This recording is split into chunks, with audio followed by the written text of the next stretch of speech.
Good evening and welcome to the Sherdog Radio preview for UFC on ESPN 22, also known as UFC Vegas 24, UFC Fight Night Whittaker versus Gastelum, whatever you want to call it. It is the card happening this Saturday at the UFC Apex in Las Vegas, Nevada. For Sherdog Radio, I'm your host, Ben Duffy. With me, as always, is Keith Shillan, the executive producer of the Sherdog Radio Network and the Loudmouth MMA Podcast Network, as well as a contributor for Sherdog.com. Keith, how are you doing this evening? I'm excellent, brother. How you doing? I'm doing really well. Just want to throw out a few general observations about this card before we jump in. So we're going to be talking about a 12-fight card. There are 13 fights scheduled, but as of a couple hours ago on Wednesday night when we're recording this, Ricardo Ramos fell out of his scheduled matchup with Bill Algeo. Algeo is not officially off the card, so the UFC might be looking for a last-minute replacement to fight him, but we certainly won't be talking about it because I doubt they're going to find it in the next hour to hour and a half. So in throwing this number out at you, I'm talking about the 12 fights that we know about, so 24 total fighters. Of the 24 fighters on the card, 8 have losing records in the UFC. Oh, man. Another 5 have 500 records in the UFC, and that's not even counting the 3 who are debuting and are 0-0. Yeah. On this entire fight card, there are only 8 fighters with winning records in the octagon. There are only 2 fights on the whole card between 2 fighters that are above 500 in the UFC. One, obviously, is the main event between Robert Whittaker and Kelvin Gastelum. The other is between heavyweights Alexander Romanov and Juan Espino, both of whom are just 2-0 in the UFC. Yeah. Beyond that, I mean, when you're the UFC, you're putting on as many cards as you are, as many as you have to keep up your obligations to your broadcast partners. A lot of cards are just going to be whatever. You've got almost 600 fighters on roster who need X number of fights per year. So you expect every card to have at least a couple fighters who are on 2-3 fight winning streaks, are, on probably fighting for their jobs.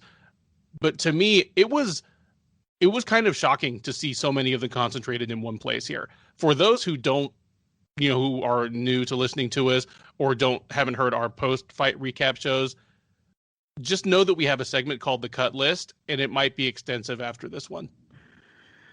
Yeah, I was sitting there thinking, I'm looking at the roster trying to figure out who's the 8 guys with a winning record. I'm like, does Jeremy Stephens have a winning record? Jeremy Stephens has a losing record in the UFC. Yes. That's surprising to me. I knew it wasn't a great record, but I was surprised it was a losing record. Yeah, well, I mean, we just talked last week, or if we didn't, I talked on other radio shows about kind of what a cool stat it is that Jim Miller is 37 years old and just had his 37th fight in the UFC. Jeremy Stephens is 34, and this is his 34th. The difference is Jeremy Stephens is below 500, where Jim Miller, even all the rough times he's been through, is above 500. Yeah, because Jeremy Stephens came in the UFC, he had like a rough start, then he went on a run, and then he had a rough finish. So, yeah, right. I get that. Yeah, I'm looking at the card, and we're talking about like name value. I'm saying like who's the 3 biggest names, not counting the main event, and it's probably Arlovski. It's still at this point. Jeremy Stephens, and believe it or not, it might be the former title challenger Jessica Penne. That might be our top 3. And I mean, really, Andrei Arlovski, he's just kind of what you slot in when you can't get Parker Porter. That's right. Yeah, somehow Chase Sherman loses Parker Porter and gets replaced with former world champion, someday UFC Hall of Famer Andrei Arlovski. That more than anything is a sign that Arlovski probably needs to hang it up after all the things he's done, just all the legendary things he's done, and what a part of the history of that division he's been through the good and the bad. I mean, he's had some like terrible, humiliating losses. He's had some incredible wins. To know that he is just now interchangeable with Parker Porter. Yeah. Wow. You know what's funny? I'm looking at this card, and imagine if something happens to the main event from now until Saturday, and the main event got canceled.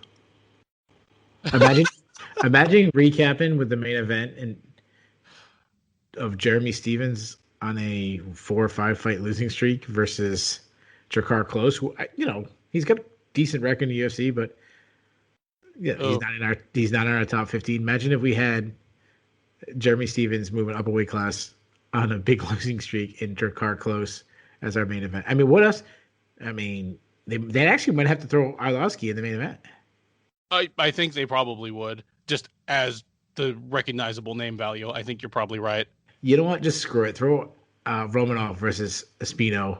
13-0 versus 10-1. Ultimate Fighter winner. Oh, Both undefeated in the UFC. That's our main event. that's the thing right there. They'd have to go back to giving the cars nicknames. UFC undefeated. Yeah. it's Romanov versus Espino. No, Espino has a loss in his career. But in the UFC. Like they're UFC, both 2-0 in the UFC is like the best they can do. Wow. Yeah. So, a little bit of laughter at the expense of this card, but while we laugh, this is deadly serious business for all 24 people we're going to talk about. So we're going to give them as much time, effort, and analysis as we possibly can. Anything else you want to say before we jump into the undercard here? No, I mean, the people have been waiting long enough. Let's get into it.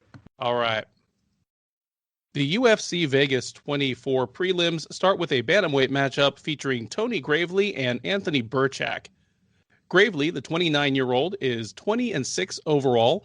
He is 1-1 since joining the UFC out of Dana White's Contender Series Season 3 back in 2019. He lost his UFC debut last January to Brett Johns, came back last November with a split decision win over Geraldo de Freitas. He will face Burchak. The 34-year-old is 16-7 overall. He is 2-3 in the UFC across 2 different stints with the promotion. He went 2-2 with the UFC back in 2014, 2015, was let go for a while. He went through Ryzen, Combate Americas, LFA. He returned to the UFC last November and lost to Gustavo Lopez via rear naked choke. Perhaps in recognition of their recent results, Gravely is a strong favorite right now. He is minus 300, minus 310 or so, where you can get Burchak at plus 250 or plus 255 on the comeback. Keith, who do you like in this one, and how do you see it playing out? Well, you talk about Gravely. Gravely's guy, he's a true veteran. He has 26 fights. He's kind of battled all over the regional scene for a while, but I'm very familiar with him because at one point he had a nice stint here in Rhode Island with CES. As you said, he has 26, 27 professional fights. He has 6 losses. The thing that stands out to me about his losses is that all of his losses have come against quality opposition. Like he hasn't, you have that guy that had that many wins, and then all of a sudden you look and there's like, who the hell's that guy? Who's Bobby? Who's Bobby Brown? So I would say he's a fairly one-dimensional fighter. He still needs to improve on his feet. He lacks head movement. He's been rocked many times, but on the feet, he's a brawler. He throws big shots. He springs into the pocket, unloads with flurries, and he likes being in the pocket because he feels comfortable in that closer range, and that's because of his wrestling background. This is a strong wrestler. He's a D1 NCAA wrestler. I've said this before when we broke down Gravely. He has that second level wrestling where when he drives through the hips, he's able to get to the second level. What I mean by that is, when I try to explain this to kids I've coached in wrestling, when a sprinter, you talk about the sprinter with the second level, you really talk about when they talk about the NFL wide receiver combine running, it's when you get off the box and then you hit that second speed, like almost like increase that speed. That's what he's really good at. He's good at driving through hips. Though if he misses the shot, he's comfortable underneath, and that's actually bad. He'll get sprawled out on and eat some hammer fist because of it. But if he's on top, he's heavy top pressure. He's been accused of having lay and pray moments, which he has, especially when he was a champion in CS. There was some boring matches.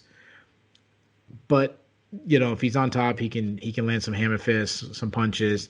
And if a scramble ensues, he's got a pretty good ability to take you back. Now move over to Burchak. This is his, he's now in his second stint in the UFC, as you mentioned. I don't think he was a UFC fighter before. I think he's a worse fighter now. He doesn't do anything spectacular. He also is a bit of a brawler. He's wild, loads up on everything. I would say his calf kicks are pretty solid. He's added that since he's been fighting. Like I watched one of his fights in Combate. He really targeted the calf kicks, which every fighter at this point should be doing. But the rest of his striking is pretty mediocre. He keeps his chin high, and he can't even count on that chin because he's been blasted before. And his defensive wrestling's weak. He's been taken down. His last fight in his return to the UFC against Gustavo Lopez, Lopez took him down easily.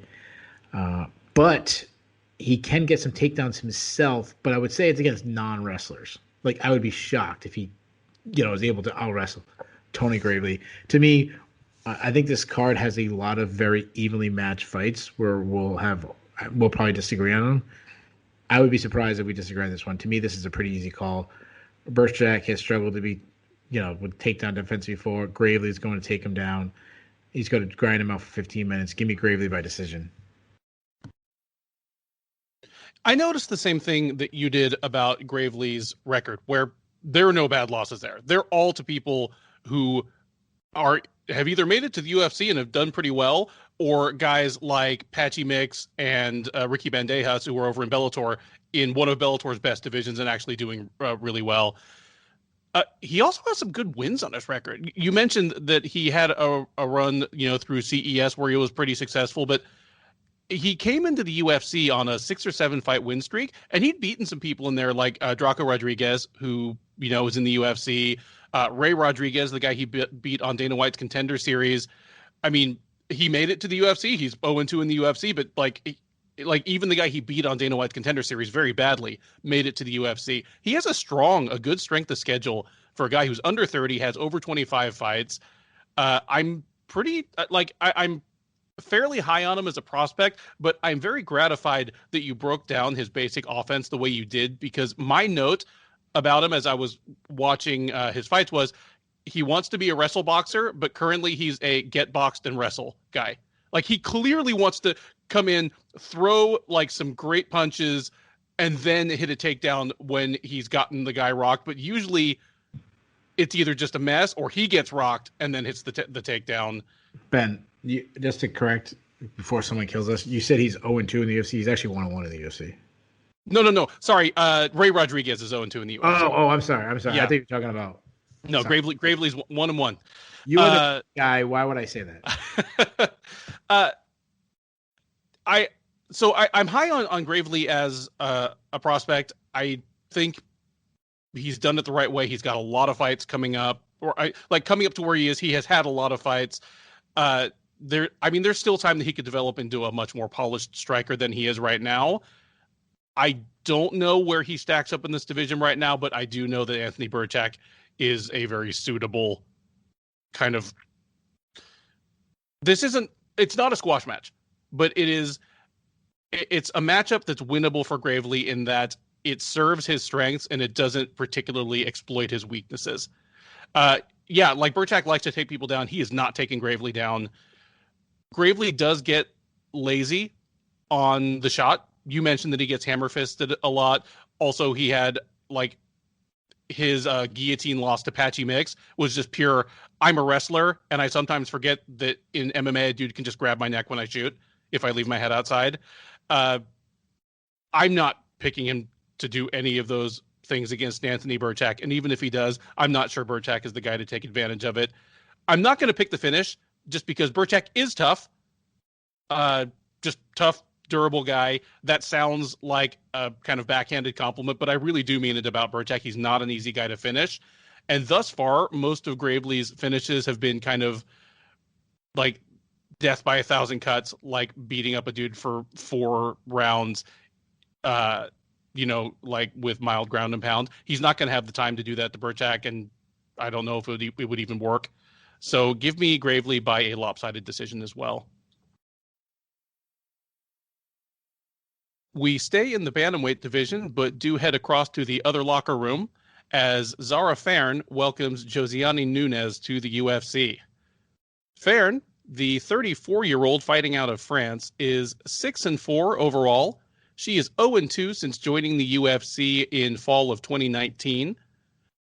She lost her debut at featherweight to Megan Anderson on the UFC 243 card. You may remember that card as the one where the UFC brought in two bright, shiny featherweight prospects in Farn and what was the other girl's name?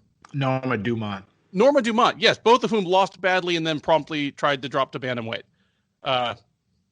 Welcome to featherweight life in the UFC. Anyway, she bounced back from that with another, to be fair to her, brutal matchup against Felicia Spencer, where she succumbed to ground and pound in the first round. So not a great look so far for Zara Farn, but she is dropping to bantamweight and she is meeting Josie Nunes, the 27-year-old Northern Brazilian, is 7-1 overall.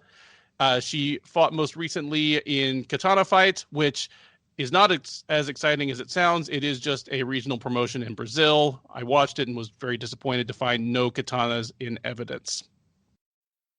The odds do slightly favor Nunes. She is out there at minus 125 or so, despite this being her debut. And Farn is available at even money or even plus 105. Nunes, I mean, she is she's a striker by trade. She's, Muay Thai schooled, Muay Thai influenced striker. She is, how do I put this? She is, I'll call her stocky. Like, I'm not saying she's fat. She's got that Jessica Andrade at 135 build, where she is broad, like she clearly has muscle. She has a good bit of explosion. She's not a refined striker. She's kind of like, and I'm not saying she's Chris Cyborg. I'm not saying she's Vanderlei Silva, but she's got that early shoot box where you can tell I do Muay Thai in training, but mostly I just come out and brawl and try to take your head off in fights. And, the most technical thing I do is I grab a really nice clinch and throw some knees at you. Zara Farn's best route to victory here is going to be to try to get her hands on Nunes and get her to the ground before Nunes starts doing Thai clinch things to her. And I don't have much faith in Farn. I'm even just hoping she successfully makes 135, unlike Dumont, who has now failed miserably twice. But with two fighters that are... Josie Nunes is a somewhat unknown quantity.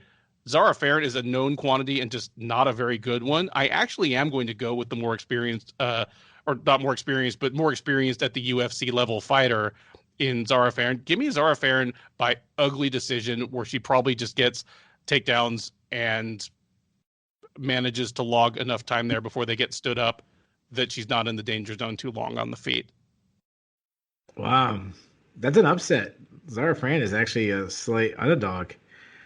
This fight is ugly.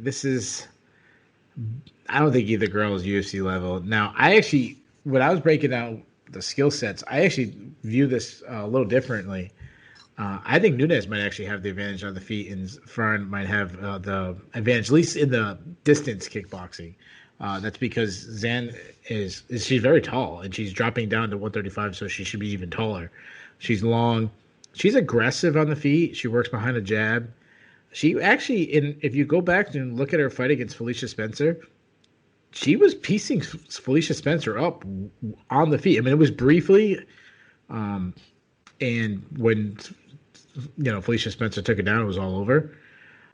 She avoids strikes. She holds her ground, but she leans straight back. I would rather have her kind of lean forward and like bobbing side to side. I think she'd do well there.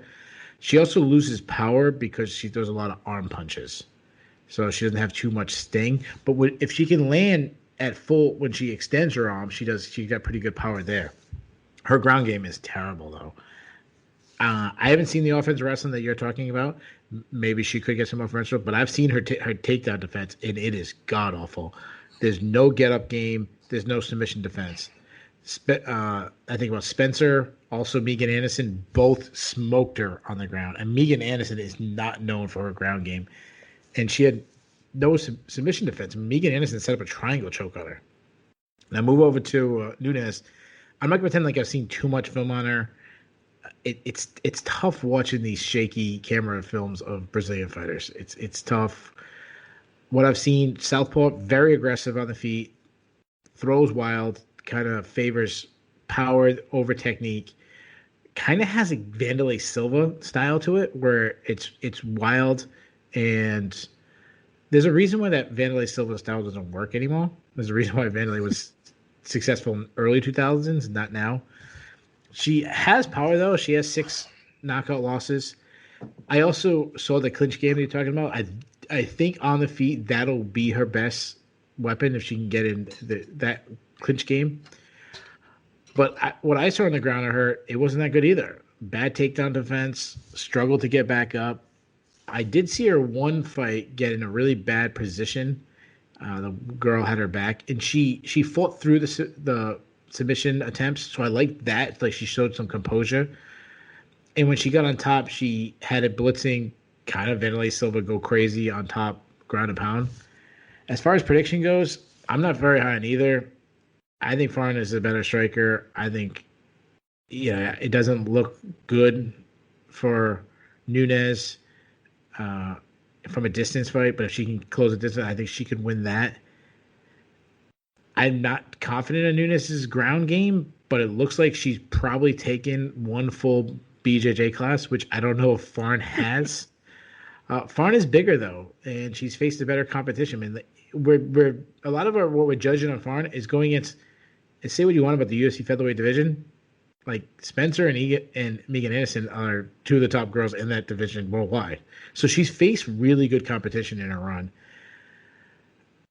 Yeah, I thought I was going to be the only one to take Farn. I think she's surprised and finds a way to stay on the feet. And I'm going to just take her physical tools of being longer and rangier. I think she catches Nunes. I think she's going to put her out. So I'm going to give me Farn and give me Farn by first round KO. That's my first upset of the night. Next up, it is lightweights as Austin Hubbard welcomes Dakota Bush to the octagon. Hubbard, the 29-year-old fighting out of Elevation Fight Team, is 12-5 overall. He is 2-3 in the UFC since joining out of Legacy Fighting Alliance back at the end of 2018. He fought most recently last August at UFC on ESPN 15, losing to Joe Selecki by rear naked choke in the first round. He will be taking on the man who wants us to call him Harry Bush, and I will do no such thing, but he is a 26-year-old fighting out of Missouri who is 8-2, also an LFA standout, and fought most recently icing Austin Clem in January at LFA 98 in under a minute with a head kick and then a couple of coffin nails on the ground. Bush is the slight underdog here. You can get him at plus 150 or so. Hubbard is minus 175 as the favorite. Keith, who do you like in this one? Of the 3 fights that we've broke down so far, I would say this one I'm looking forward to most. Austin Hubbard's had moments in the UFC where he's looked good. He's also been extremely inconsistent. And Harry Bush is not a bad prospect, not a bad signing. I'll start with Hubbard. Hubbard's fairly well-rounded.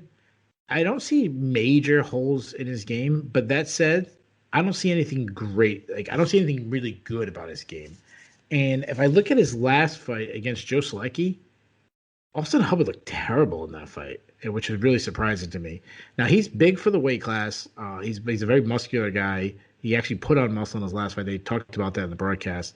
He's fairly athletic.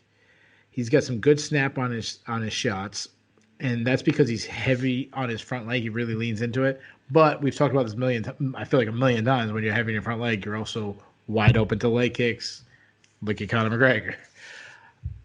He has kind of a little unorthodox style to his striking. He fights kind of long.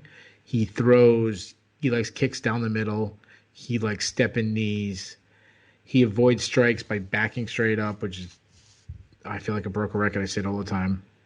He's an underrated wrestler. Like, I would never call Austin Hubbard a wrestler, but I would say he's adequate there. he out wrestled Kyle Prepoli in his fight, which was I don't know if that's matters much, but to out wrestle him was impressive. Now move over to Dakota Bush. He's your classic wrestler boxer, pretty light on his feet.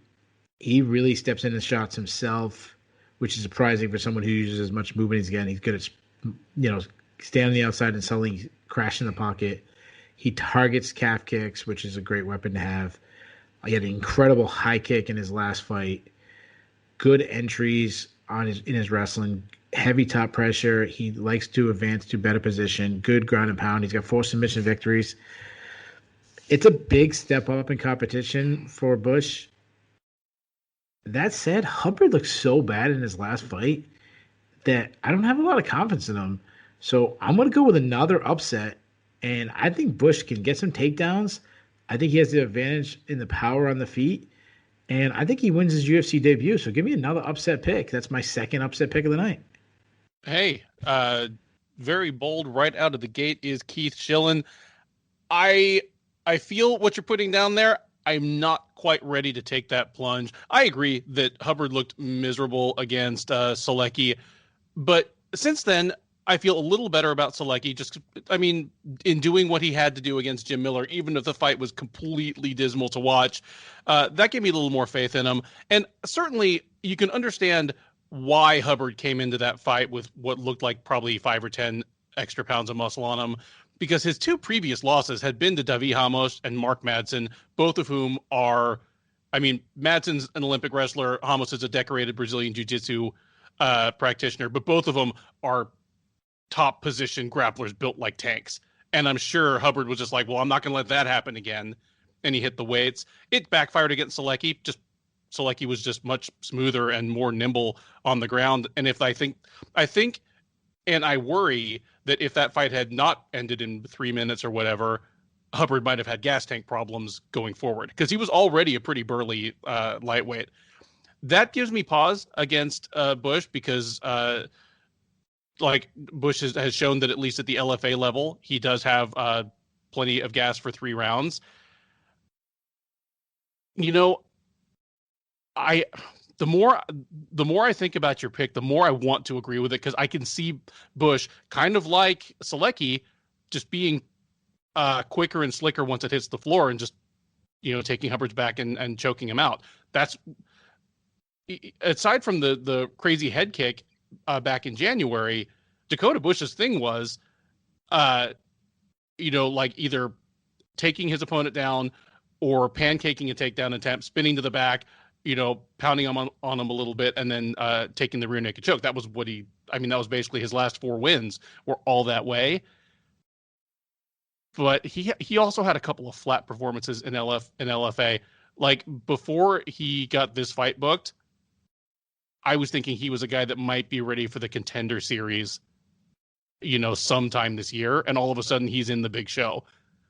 I'm counting on that, that where Hubbard has already been fighting fighters at this level for a while to kind of show out. Give me Hubbard by decision, but it's by no means a confident pick, and you might be looking very, very right in just a few minutes. The prelims of UFC on ESPN 22 now take us up to the middleweight division, where Bartosz Fabinski takes on Gerald Meerschaert. Fabinski, 34 years old, from Poland, is 15-4 overall. He is 3-2 in the UFC, or he is 4-2 if you want to count his fight against Darren Stewart at Cage Warriors 113 that the UFC booked just as COVID-19 was sort of closing everything down, and was essentially a fight between 2 European UFC fighters on a different colored canvas.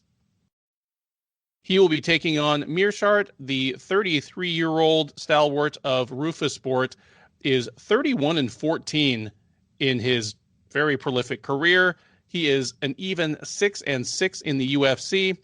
Had a bit of a tough 2020. He won his first fight of the year against Deron Winn back at UFC 248, then lost to Ian Heinisch and Hamzat Shemaev in a total of about 90 seconds in his last 2 fights of the year. So it is Meerschaert looking to bounce back.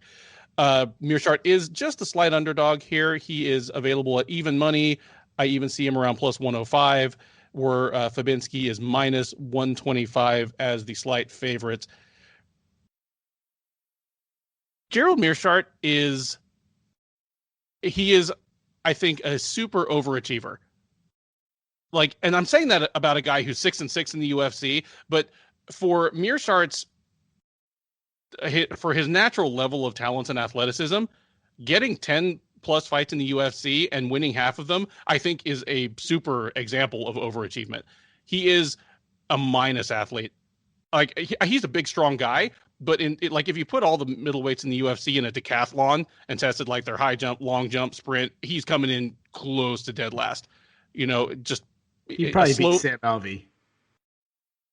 Sam Alvey, who falls very much into the same category, but is, several years older and has even more mileage on him. But yeah, absolutely, right up that Sam Alvey. If Ed Herman wants to drop back down to 185, you can join him. Those guys. Like, I'd love to see like Duran win doing like what's the pole vault? I'd love to see that. Yeah. Hey, why am I more interested in talking about mid-level middleweights doing decathlon than breaking down this card? Yeah. Having said that, like, Mearshart, most of the time, at least until recently, even against a superior fast twitch athlete, he has been able to neutralize them. Just, he has a striking game that has been built around not overexposing his chin. He lived in the danger zone with Eric Anders for 3 rounds and never got touched. He lived in the danger zone with Kevin Holland for 3 rounds and, was never in like serious danger of being finished. He put away Trevin Giles. His best strength is definitely his ground game, odd for a Rufus Sport guy, but he's not great at takedowns. Like, his entries are slow, but he's good at ending up on top in scrambles. He's pretty good at takedowns from the clinch just by virtue of being a strong guy. And that's going to be his route to victory here against Fabinski. Fabinski, he just moved up from welterweight. I guess it is like 2 years ago at this point, but he came to the UFC as a welterweight. The tail of the tape is going to say the same for both guys. They're probably both going to be listed 6'1", 186 or whatever it is. But Mearshart will be the bigger, stronger guy in the cage. Fabinski could certainly, catch him with something on the feet. That's what he did in Europe early in his career. He's not shown himself to be able to do that at the UFC level. So I don't think he's going to do Shemaev or even a Heinisch type things to Mearshart. So even though Mearshart's the slight underdog here, I have him pretty straightforwardly in this fight. I don't think Fabinski's going to have much for him. He's not going to be able to threaten him on the feet. Mearshart will be able to get him to the ground, and from there, it's all it's all Mearshart. If this does happen to go deep into the fight, Mearshart, despite being the bigger guy, has a good gas tank. But give me Gerald Mearshart by second round submission. All right, so yeah, to me, this is one of the easier fights to break down. Now, you talk about Mearshart. I agree with everything you said about him, like being an overachiever. He's well-rounded, but he's not great at anything. I would call him like a middle-of-the-pack middleweight is like the ceiling for him. Like, he'll never be a top 20 guy. He's gritty. He's crafty. He has all those things you talk about when you talk about a veteran. But you talked about his offensive wrestling, but I think his defensive wrestling is terrible because he looks to go to jiu-jitsu. What we've talked about before, he has like that Dustin Poirier thing where he's looking for submissions to defend entries instead of sprawling, instead of stuffing the head, instead of hipping in, instead of looking for a switch, instead of whatever, whizzering. But he does that because he's crafty on the ground. He can get a submission off of his back.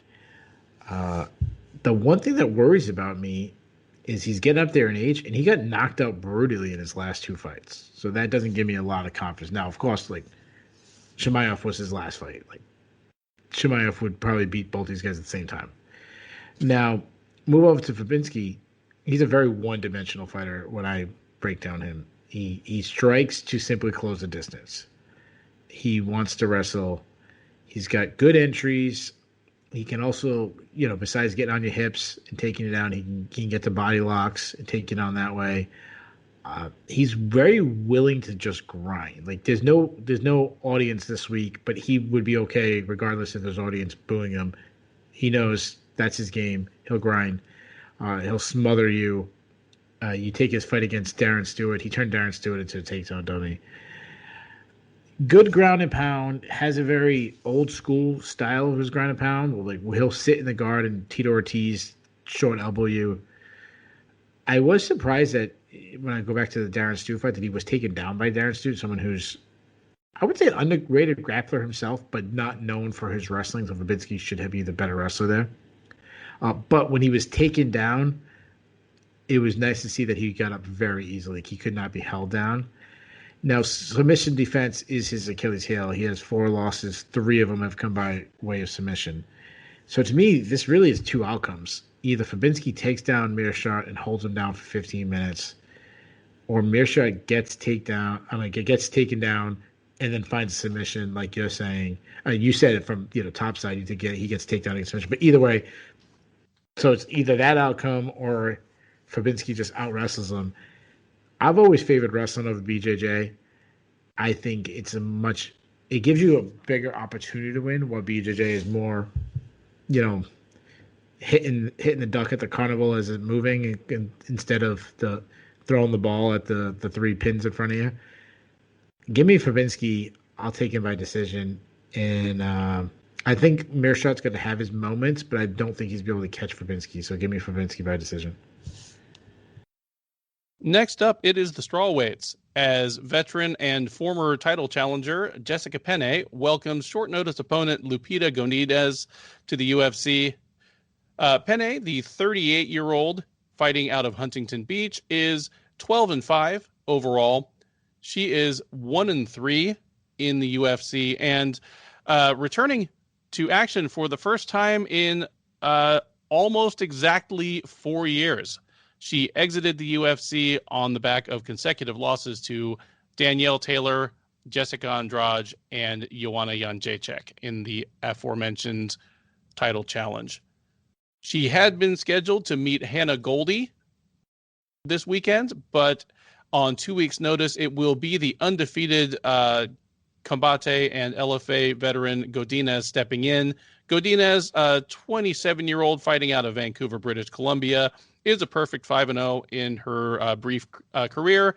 She fought most recently on October 30th of last year at LFA 94, taking a decision over Vanessa Demopoulos. Odds in this one greatly favor the newcomer. She is out there at minus 300, Penne around plus 250. Keith, I would say, can Penne turn back the clock? But even if you turn back the clock, she was on a 3-fight losing streak. Like, tell me what you think of this fight. Yeah, so I mean, I feel for Penne. She's had some incredible. I shouldn't say bad luck because some of it she put on herself, but you hear the stories. It seems like she's been a sacrificial lamb to USADA that other people haven't had to deal with. I didn't really follow the story too much, but you still feel bad for a girl not being able to make a living for a long time. As far as a skill set, I'm just going to base on what I last saw 4 years ago. I mean, that's the only thing I can do. Now, she moves forward. She does well to cut off the cage, though she's much better as the bull than the matador. She doesn't really like being pressured. That's because she avoids shots like it seems like everyone in this college does by backing straight up. She's a long, lengthy girl. She has a long jab. Her right hand is pretty accurate. She also arm punches, doesn't really step into her shots, so she loses power. She throws a lot of kicks, but often they are naked, so she's open to counters. She doesn't check leg kicks at all. And for a girl who you'd think would be a striker, I think she's much better as a grappler. In close, is where she's much better. Plum clinch is solid. She gets in there and she'll grab the plum clinch and start blasting with knees. She'll get some body lock takedowns. She'll also catch a kick. If you throw a kick, take you down. I wouldn't say she's a wrestler where she shoots on her and gets entries, but I say she's like Felicia Herrig level of wrestling, where she can surprise a takedown by an entry and get you down. And she has a Brazilian Jiu-Jitsu background, so she is a submission threat. Move over to Godinez. She's a classic wrestler boxer. The film I've seen of her, she looks really good. Good boxing, good output, marches down her foes, fast hands, a great right hand. She really steps into her shots, generates real power in her shots. She's got good takedowns, though she prefers the box. She can wrestle. I've seen her one fight. She got in the hips and just picked her opponent up in the air and slammed her. She's hard to take down. You saw that in the last fight against Vanessa Demopoulos, where Demopoulos was desperately trying to get the fight to the ground and didn't get it down in 25 minutes often. I think one or two times she got it down, and it was usually from like weird things like an Imanari roll to get it down, or stuff like that. Besides Jessica Penne being out for 4 years, she hasn't won a fight in 6 years. It's been a long time since we've seen Jessica Penne win. She's also 38. Now, on the flip side, Godinez, I don't know if I'm saying her name right, and I apologize. She's coming off the best performance of her career. She batted Demopoulos in her last fight. I think we're going to see very similar thing in this fight. I think this is going to be a slaughter. Give me Godinez. How do I say her name? I apologize. Yeah, Godinez, you've got it. Godinez. I got to work on my Spanish. I apologize. Give me the UFC newcomer to absolutely wreck Jessica Penne. We've had some dissension on this card so far. There's no dissension here. And I'm making this pick really off of one fight by Godinez, because the level of competition she was meeting before then, just it was nothing to write home about. But she looked great against Demopoulos, and I think of Demopoulos as a very solid prospect in her own right. I mean, obviously, Godinez, she's another one, kind of like Dakota Bush, who I think is probably arriving to the UFC a little bit early. Based on the Demopoulos fight, my thought for her was, great, she's someone who could use 2 or 3 more fights, and maybe we'll see her on the Contender Series a year from now. Instead, again, we're seeing her in the big show now because the UFC needs bodies. Luckily for her, it's against Jessica Penne. And I agree. I really didn't give enough background or backstory on Penne's absence, because that would be a 20-minute or 30-minute show all by itself. But basically, Penne was given the USADA death penalty. You may remember the stories from back, 2017, 2018, but was clearly made an example of for things that were going on a widespread basis. And she was the expendable one. Anyway, the main problem for me with Penne is even when she exited the UFC 4 years ago, she wasn't looking great. Losses to Jędrzejczyk, who was at the absolute height of her powers at that time, and to Andrade, who had just dropped down to strawweight, are understandable and excusable. But Danielle Taylor might be the smallest woman that's ever fought in the UFC. And she handled Penne doing a lot of the same things that Godinez will do, like using athleticism and speed to bounce in and get into punching range on a taller striker. And Godinez, I think, is actually a more skilled fighter already than Taylor, and a little bit bigger.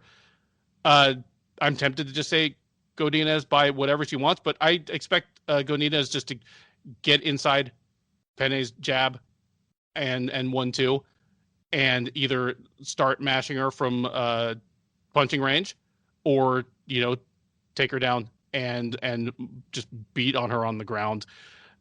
Give me Godinez by round 2 TKO, probably on the ground. We now move up to the heavyweight division for the first of 2 heavyweight bouts on the card.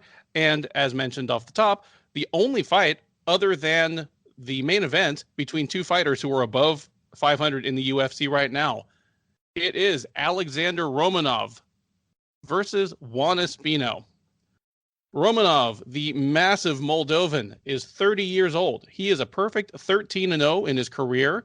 He is a perfect 2-0 since joining the UFC late last year. He defeated Roque Martinez in his debut via arm triangle choke, and then choked out Marcos Rogerio Pesao de Lima at UFC Santos versus Teixeira with something that the Sherdog staff argued for quite a while over what even to call it, because he just sort of put his forearm on the guy's neck like it was a UFC 8 or something, and put him out. I don't know what else to say about it.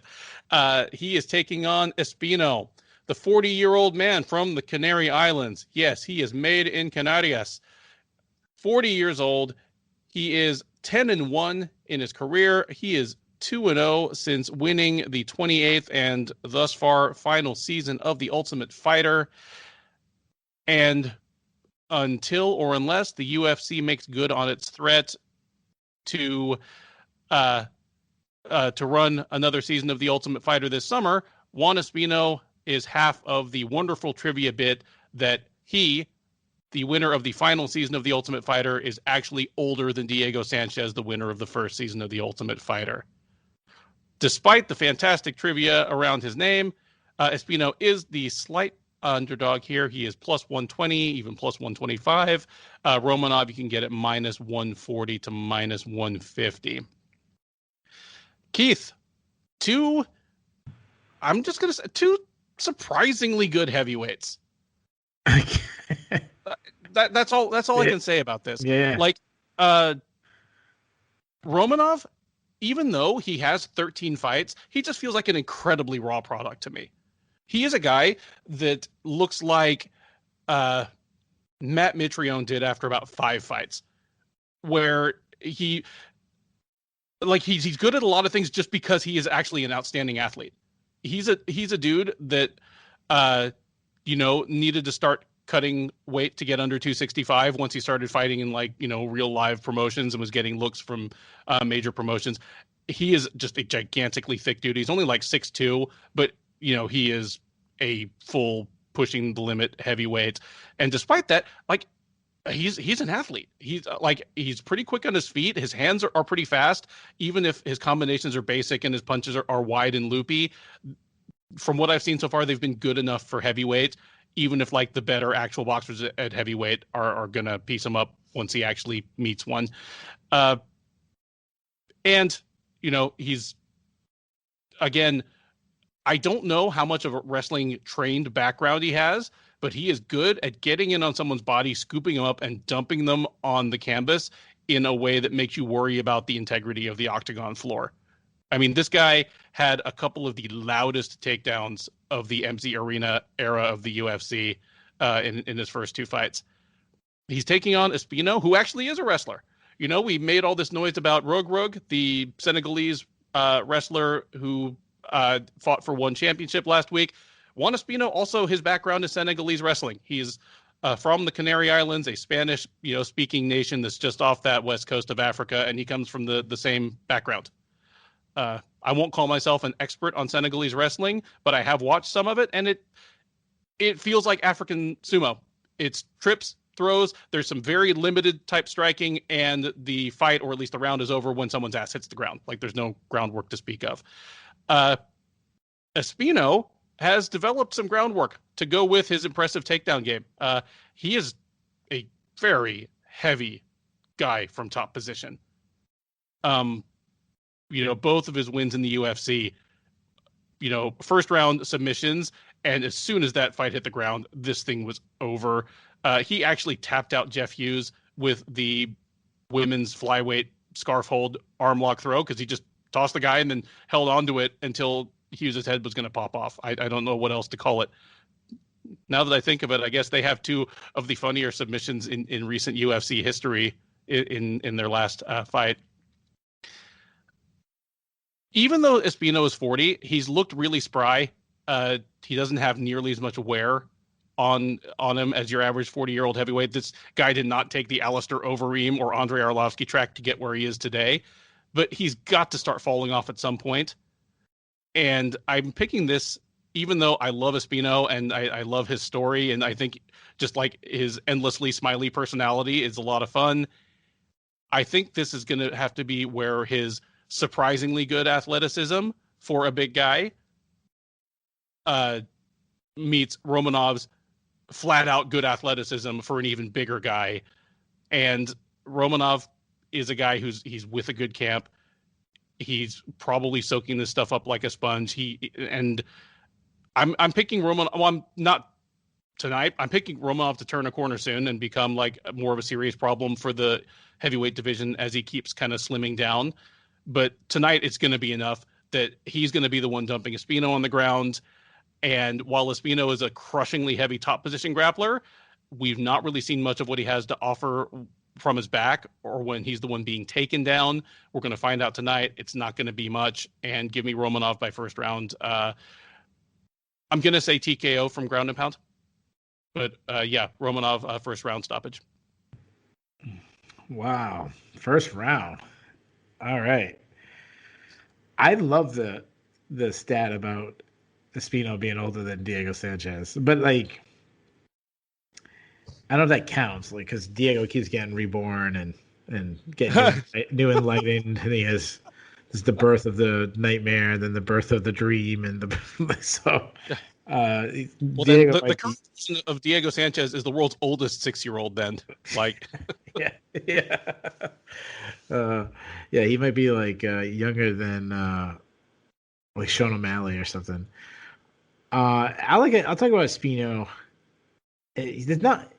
These both guys are pretty one-dimensional. We'll say that. Like, they both want to wrestle. Espino hasn't shown much on the feet, though he is pretty light on his feet. He uses movement pretty well. We saw that in his last fight. I would say he has basic boxing, a bit unorthodox with the boxing, but he makes it work somehow because, one, people always think about his wrestling, so he lands shots based on that. We talked about on the recap show Mackenzie Dern having unorthodox striking, but she'll land when people don't want to, go to the ground with her. I think that kind of happens with Espino a little bit. He loves his. They were talking about in his last fight on the broadcast. He loves his dipping to his left, overhand right on the other side combo, which is a little unorthodox. He'll throw a couple kicks out there, but he uses his boxing just to set up his takedowns. He likes to clinch you against the fence. He can shoot it on your hips if he has to, get a takedown that way. Though some of his entries is kind of ugly. He'll just duck his head and drive forward, which will not work against Romanov, or at least it shouldn't work against Romanov. If he gets it to the ground, it's probably from a body lock, and he does have good mat returns if he gets around your waist. But if he takes you down, he looks to advance the position, I like. And he's got 8 submission wins, so he's a submission threat. And as you mentioned, he has a classic fat guy submission with the scarf hold, a.k.a. backyard headlock, where you just grab the guy's head and squeeze.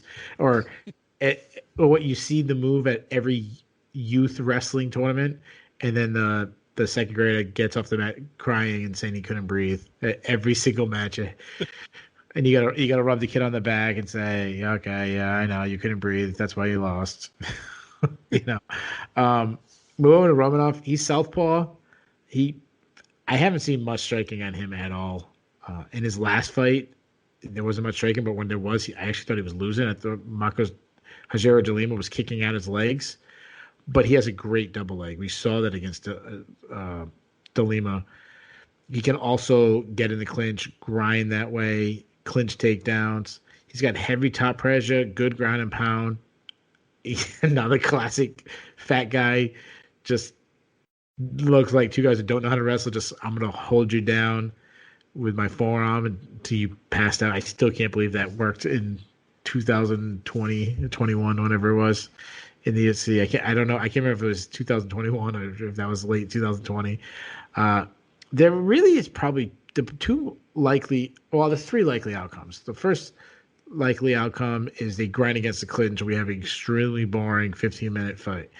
The other one is we have a sloppy kickboxing match. And the third one is one of the guy gets a takedown and the other guy can't get up. Like those are really your three outcomes. Like I don't expect a on the feet kickboxing match where we're having, setups and feints and combinations. Or like I don't expect that to happen. Who wins? I have zero confidence in picking. Like because you seem extremely confident. I'm not. I'm going to give it to Espino, and it's going to be the dumbest reason ever. I just kind of was flipping a coin, but Espino won tough. That may take some mental toughness. I don't know. People say it does, to be in the house for 6 weeks and somehow get free food and not and have all your expenses taken care of. I don't know how that's very stressful, but that's what they claim. Give me Espino to win I think it's going to be that really ugly clinch affair.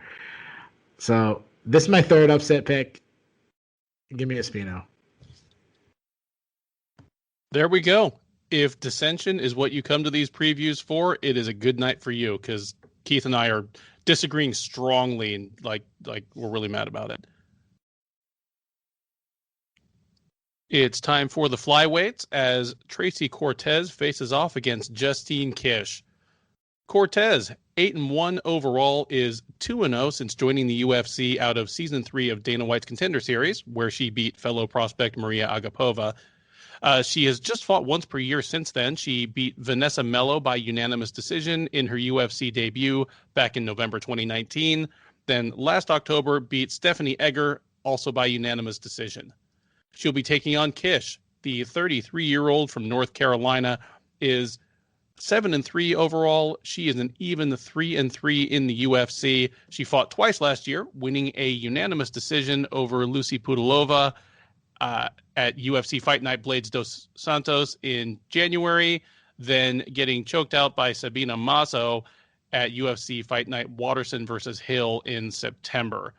Odds pretty strongly favor Cortez in this one. She is minus 240. You can get Kish at plus 200 as the underdog. Keith, who do you like in this one? Or if you don't like either of them, then who do you think will win?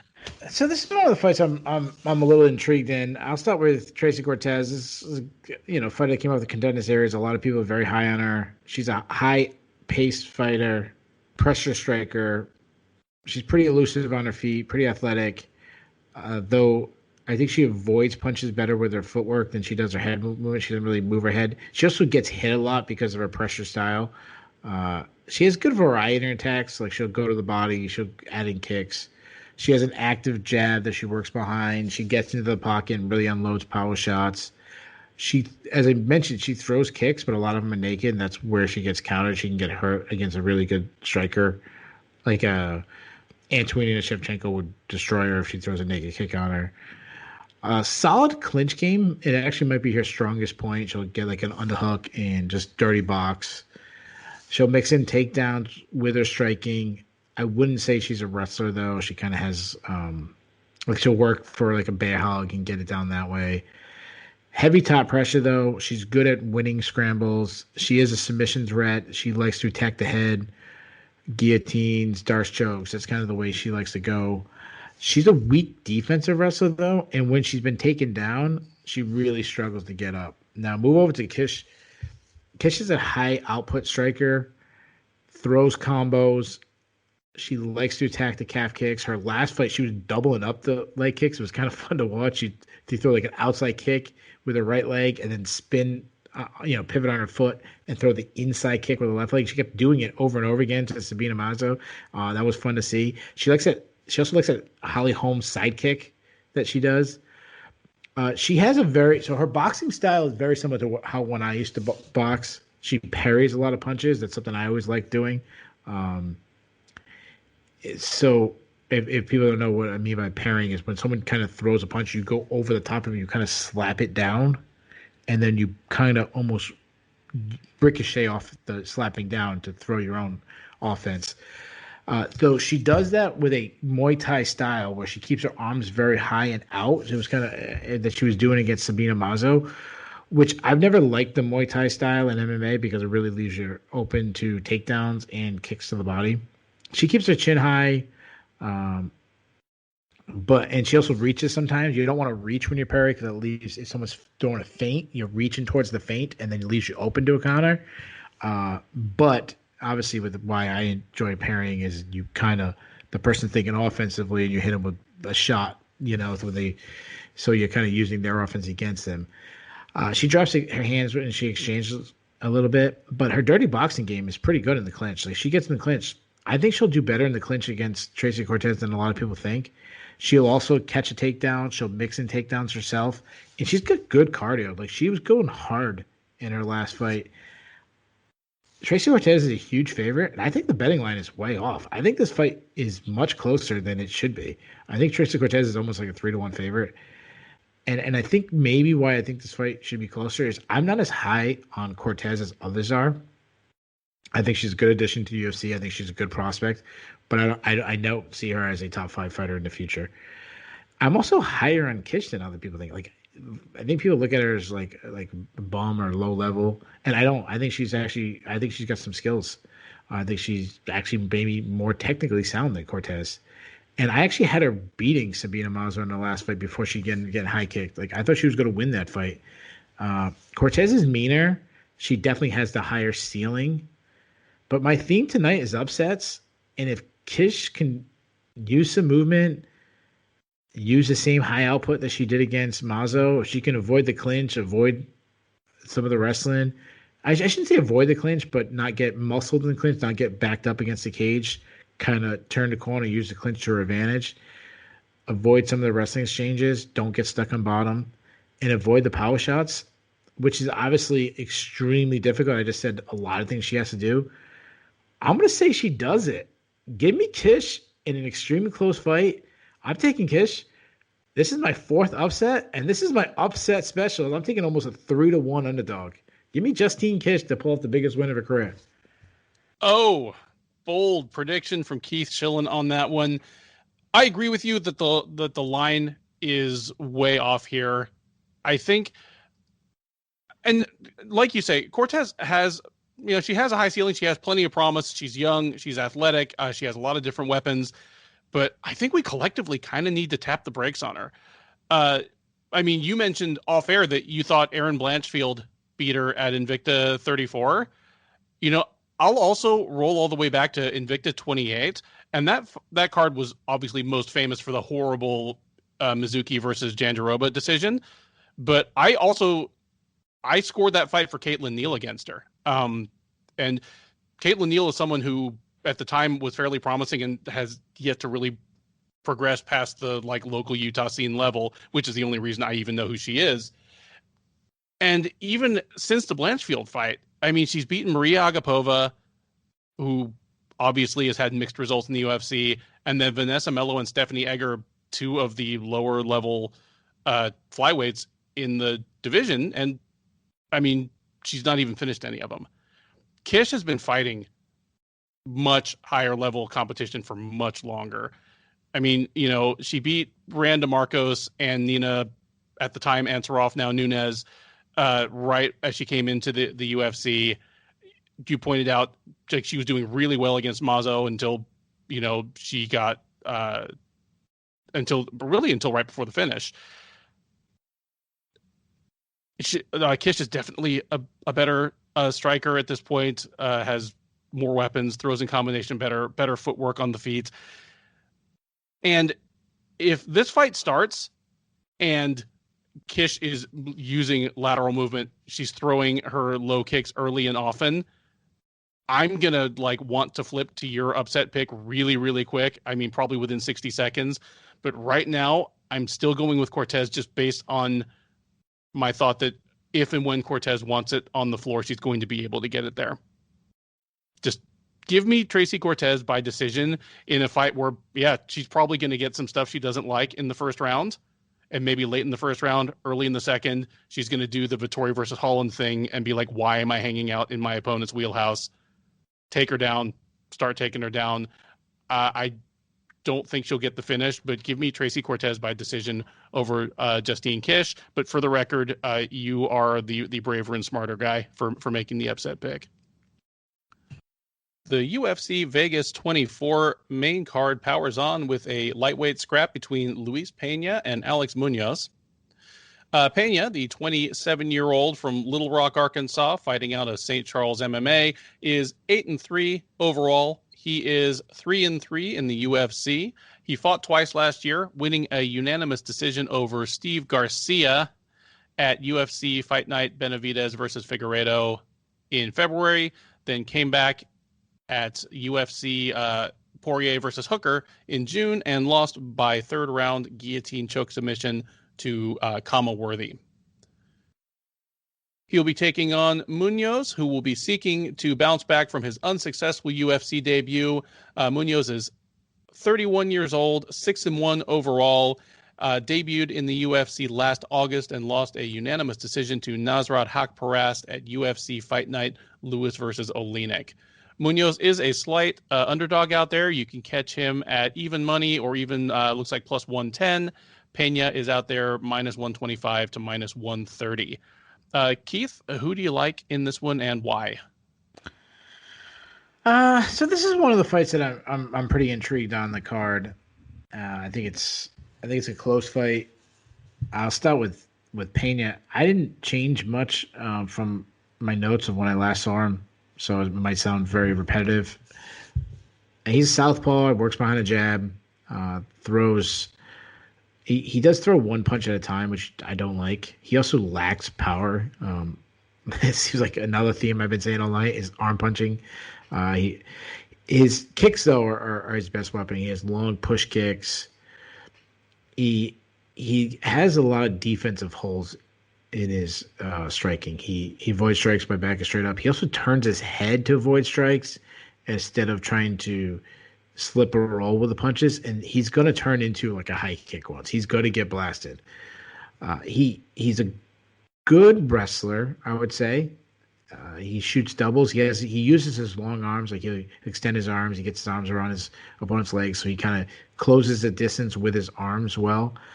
I mean, I shouldn't say does that well. It just comes naturally. He just moves his arms out. He's relentless to get the takedown, though sometimes he doesn't set it up. He'll shoot from too far away, and he's a weak defensive wrestler. And this comes from guys not spending time in the wrestling room. It comes from drilling your takedowns before jiu-jitsu class, but not actually wrestling. He's on top. He's got solid top control. He has good top control due to his long legs. Like if he can get on your back and throw his long legs in, it's very hard to get him out. He has a submission threat, though he was submitted by Kama Worthy, and I think it was his last fight. He was submitted by Kama Worthy, which you can't like. Move over to Munoz. Munoz southpaw. His hands are pretty fast, though I would say he needs to work on his technique. I think he's got some decent hand speed from just being a good athlete. I would say he's a very basic boxer. Doesn't really cut angles. Doesn't really understand distance with his striking. He's just a good athlete. Now he's an elite wrestler, though. He wrestled at Ohio State University. He was a prep school national champion. He trained under Olympic gold medalist Kenny Monday. He's a team alpha male wrestling coach. Blazing fast entries, gets in deep, quickly turns the corner. So I talked about, who was it when I was talking to? Tony Gravely. I was talking about Tony Gravely get to the second level. Munoz has a different style. Where Gravely will drive through it, Munoz gets on the hips and then he cuts an angle. And then it turns the legs. They call it the windshield wiper. You hear Daniel Cormier talk about it a lot. That's his style. So he kind of comes in and then it's like a V comes in and he turns the corner while Gravely has the one drive through. And either way is good. Whatever works for you is great. He also chain wrestles together, so he could shoot on one leg and then come all the way across the other side. Something like Khabib. Now, I'm not calling him Khabib, but that's what Khabib was always great at. Khabib wasn't great about driving through the hips. He wasn't even great about turning the corner. He was great about chain wrestling, and that's actually something that Munoz does good. Though surprisingly, he struck, and I think this might say more about Haqparast. He got Haqparast down, but he struggled to keep him down, and he struggled to get takedowns as the fight went deeper on. I think that some would have been an adrenaline dump. I think he took the fight on short notice too. So some of those things, I'll give him a pass. So as far as a prediction, Pena is a long and lengthy guy. He's going to give people problems just based on his length. However, I see him get out wrestled by Kama Worthy, who isn't known for his wrestling. I expect Munoz to do the same. I think this fight could look a lot like the Matt Favola fight, who does have a wrestling background, who isn't I don't think Favola is the level of wrestler that Munoz is, and Favola was able to get a lot of takedowns on Pena. So I expect the same. So I think Munoz wins his first UFC fight, and give me him by unanimous decision. Beautiful. I'm so happy for a couple of the things that you said. Yeah, Pena is a guy. I mean, we're talking about a guy who has the USA Wrestling logo tattooed on him. Which tells you, regardless of how good or not good he is, it's something he identifies himself with. Yeah, he's a surprisingly good offensive wrestler, and I think it almost covers up his deficiencies as a defensive wrestler sometimes. Like, if you're 6'3" at 155 pounds, your defensive wrestling is just going to be a liability. Like, when a guy doesn't even have to bend over to get to your hips, that's, it's going to be a liability. But he is a surprisingly good offensive wrestler. He uses his long arms well there. And then obviously once he gets someone down, his back control, can be very, very tight. The thing about Pena is the fights he's lost in the UFC for the most part have been the ones where he was not the better wrestler. Like, even going all the way back to the Michael Trezano fight, and I think it was the TUF finale, or at least their first fight out of TUF. I don't think of Trezano as like a lights out wrestler, but just the fact that Pena couldn't take him down informed everything else that happened in the fight. And considering that the main fault I would find with Munoz's game is that he's not willing enough to use his wrestling sometimes, it doesn't matter, because it doesn't matter if he's taking Pena down. If Pena can't take him down, Munoz will do better everywhere else. And because of that, even though Pena is the slight favorite, I feel like you appear to, that this stylistic matchup favors Munoz greatly. Pena, everything else, including his striking, suffers when he doesn't feel he has the safety outlet to be able to take the guy down, anytime he's getting something that he doesn't like the taste of on the feet.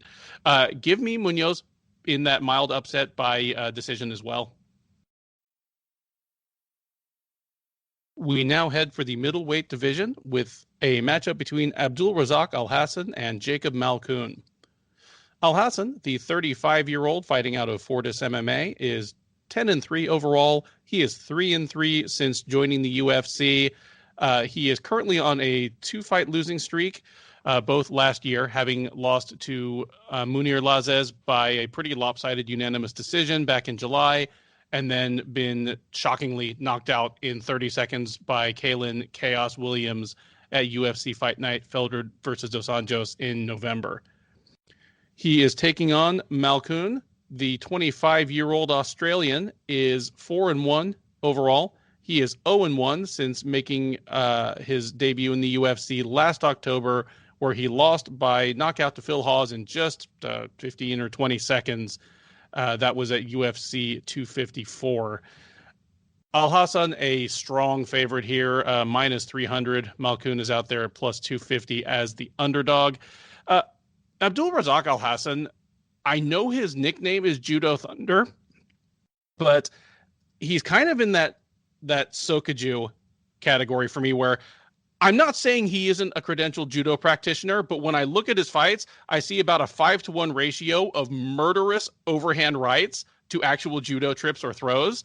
Like, I assume they gave him the name Judo Thunder like in the gym before his first fight, because he is a knockout striker by trade and by profession. It was a bad look for him last year. I mean, he blew weight badly. Once he basically gave a showcase to Munir Lazzez, just as Lazzez was a niftier striker, like just a much more technical striker, and Alhassan couldn't touch him. Like, Lazzez just completely embarrassed him on the feet. And then Chaos Williams, just that little collision where Williams threw the beautiful short little right hand and just completely iced him. So he's coming back from that, and he was accused of rape. I mean, he was accused of No, I was rape. talking about what Yeah, was yeah, like talking about a shitty year or two for a man. And, like full disclosure, I'm friends with his friend, and I'm friends with one of his primary training partners in Alex Morono, and he says, yeah, it was a rough year or two for a guy that he at least says is a good guy. And it's worth mentioning that those rape charges, it's not just that they were like kind of dropped in a cloud of smoke because there wasn't enough evidence. They were proven to be like flat out fabricated and fictitious. So, considering how quick the media is to report when there's an accusation and then just kind of let it go if it goes up in smoke, worth mentioning that they were proven to be like maliciously false. Anyway, he's taking on, and he's moving up to 185 at this point. He's a guy very muscular, clearly, well, very clearly had a tough time making the welterweight limit. He's moving up to 185. Based on what his game goes on, he'll be just as well off.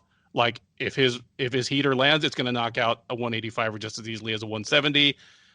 And more importantly, he's taking on a guy in Jacob Malkoun that, I don't mean this to be mean, because for all I know, he has great potential as a fighter. But as far as I can tell, he is primarily in the UFC because he's a primary friend and training partner of your headliner tonight, Robert Whittaker. Like that's it. That's the only reason that I can see that a 4-0 guy with kind of the eyeball test that he had in those 4 fights would be fighting in the UFC right now. Otherwise, he's a guy, and I sound like a broken record here, a guy that a couple more wins, and it might be cool to see him on the Contender Series at 7-0, with a little more seasoning. But instead, he got the UFC debut. He got absolutely iced by Phil Hawes in his debut. And guess what? Phil Hawes does a lot of the same things that Abdul Razak Alhassan does, just without bothering to try and trick you with the judo nickname. He just calls himself Megatron because he's going to blow your shit up. I fully expect someone's shit to get blown up tonight. And yeah, these odds are right about on to me. Malkoun is a good striker. Like he doesn't have quite the same obvious I came from karate stance or style as Whittaker, but he is he's a good kickboxer, but he's not particularly fast, not quick. I expect Alhassan to get in after a pretty quick feeling out process, smash him with something big, and either just knock him cold or knock him down and finish it up on the ground. But give me Abdul Razak Alhassan to get back to winning ways with a first round KO. Yeah. I don't want to jump in about the Alhassan and the rape thing. I was just pointing out that it was a bad year from him. I was not saying I believe those accusations. It's been proven not guilty. I'm glad it was not true. So I just want to throw that out there. And I wasn't trying to make a joke of rape. I was just saying that that's a bad year if you get accused of rape. As in Deshaun Watson is going through a very similar situation. Regardless of what happens, it's a bad year for Deshaun Watson. Yes. Yeah, so I'll talk about the good with Alhassan. He's explosive. I mean, that's the first thing I think everyone thinks about. He's fast. He's got huge power. I love what he does, and this is somehow I made this about me twice now in my boxing. That was, not world class by any means, but he does something that I used to always like doing. When a guy pillars, and what I mean by pillaring, I think about almost like the Tito Ortiz classic cover up behind your hands. He likes to grab that stationary target of the hand and then pull and wrap the punch around it, which I absolutely love. Like, think about like when you play with your like doing that and you pull on the hand and like kind of hit him with the other hand. That's what he likes to do. But when he does it, it's a extremely thudding punch that can put out a friggin' rhino. When he throws a combination, he can sneak in a high kick inside his combination. He did it against Munir in his last fight. Now, he doesn't check leg kicks. And I somehow was going to. So let me jump to the negative. I said I would talk about the good, so let's talk about the negative. He doesn't check leg kicks. He punched himself out against Munir Lazzez. You kept talking about how one-sided it was. It was one-sided from about 3 minutes in the fight and on.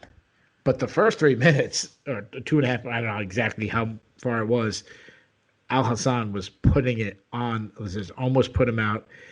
But what I like about Al Hassan, despite getting tired very early, he was still somewhat competitive. Like I don't think it was as much of a lashing as it. I mean, it wasn't. It was a decisive victory, but it wasn't a stop the fight kind of thing. He did get one punch knocked out in his last fight against Cass Williams, which makes you worry. Going up a weight class, does that help? Get a little more, water in the brain area. That could help. I agree with you. I think his power will go with him. I think he has a Anthony Rumble Johnson feel to him. Like I feel like the power will go with him. It might even be better. You talk about the judo background, the judo name.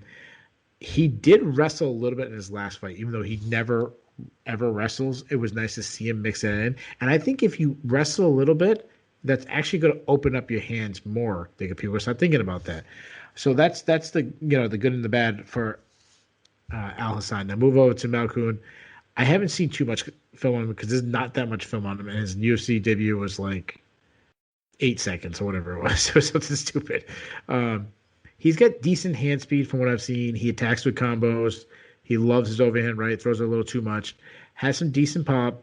There's nothing spectacular on his feet, though. He constantly attacks straight on the line. It's always similar. He doesn't cut angles. He seems very inexperienced. He seems like the guy, and I don't remember if I said this last time or if I just thought it, but I should have said last time we broke him down. He attacks. He thinks he's thinking. It shows that he's thinking, and that's not good when you actually want to flow when you're striking. Like it shouldn't be like you're thinking about a combo, and he's like, okay, I learned this combo. Let me throw it right now, exactly without any setup, just punching the guy's forearms. I feel like that's what he does on the feet. Now, I haven't seen too much on the ground, but there's a lot of Brazilian Jiu-Jitsu competition film of him out there. So I'm just going to assume that he's pretty good on the ground based on that. I'm not saying he's, Ryan Hall on the ground. He does look to advanced position. His wrestling is ugly, though. I mean, he shoots from way too far away. This is from the MMA fights that I've seen. Shoots from far too away. No setups. So as far as the prediction goes, first of all, I'm like, why does the matchmakers hate Malkoun? I mean, like you said, he probably shouldn't be in the UFC, but besides probably shouldn't be in the UFC, you put him against Phil Hawes, and then you followed up with Al Hassan. This is a terrible matchup on the feet. As long as Al Hassan's chin isn't completely gone and Malkoun isn't some wizard on the mat that I don't know about, I think this is going to be a really, really rough night. I say Al Hassan's too fast, hits too hard, and I think he puts out Malkoun in brutal fashion. I don't like taking a huge, huge favorite as my lock of the night, so I'm going to be extremely confident, and I say Al Hassan wins by first round. I'll say knockout is my lock, but he probably puts him out in the first round. Give me Al Hassan by first round knockout. Third from the top on the main card of this ESPN offering is a heavyweight matchup between the ageless Andrei Arlovsky and Chase Sherman. Sherman, the 31-year-old Mississippian, is 15-6 overall. He is 3-5 across two separate stints in the UFC. He returned to the UFC last May, knocking out Isaac Villanueva, who stepped up on short notice in the second round of their matchup at UFC Fight Night Smith versus Teixeira. He is taking on Arlovsky, the 42-year-old who has been around seemingly forever. He is one of the final fighters in the UFC who fought in the pre-Zuffa era, meaning he's come and gone a few times, but he literally was in the UFC before Dana White. He is 30-20 with 2 no contests in his 2-decade career. Across multiple different stints in the octagon, he is 19-14 with 1 no contest. He has seen the highest highs and the lowest lows. Obviously, he's a former UFC champion. There was a time when I don't think you could argue against him being one of the top 3 heavyweights in the sport. There was a time when he was probably one of the top 10. Well, he was definitely one of the top 10, if not one of the top 5 fighters in the history of the heavyweight division. But he's been around for a long, long time. And we've seen him. He's had 2 different 4-fight losing streaks, 1 5-fight losing streak with winning streaks in between. He's faced many of the greatest heavyweights of all time. And in this presumably final act of his career, he's now still competitive against, some of the better, if not absolutely elite fighters of this era. He fought most recently just back in February, losing via second round rear naked choke to the highly regarded Tom Aspinall. That snapped a modest 2-fight win streak over Felipe Lins and Tanner Boser. Arlovsky steps in on short notice. I think about 2 weeks ago, we found out that Parker Porter would not be able to compete on this card, and Arlovsky stepped in on the fairly short turnaround and very short notice. He is the slight underdog here. Not only is he a plug-in replacement for Parker Porter, he is an underdog to Chase Sherman, who is below 500 in the UFC. Arlovsky the slight favorite. Respect for our elders. Arlovsky minus 175, Sherman around plus 150 as the underdog. Keith, I'll throw this one to you first, and just for shits and giggles, how would you have felt about the Porter versus Sherman matchup? Just 30 seconds, wild guess, and then give me your pick for this one. I don't like making picks without doing film study, but I'll give my first initial reaction, because everyone, when you see a fight announcement, you always have your initial reaction, who you think will win. I probably would have went with Chase Sherman, no tape study.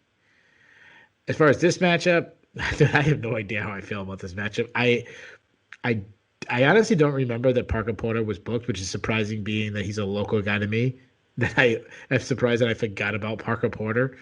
But I love that Parker Porter was replaced by Andre Arlovsky. I just think that's so funny. A guy that I viewed as a regional fighter forever got replaced by former UFC heavyweight champion. Andre Arlovsky, I'll say this, and I like to be honest and transparent with the listeners.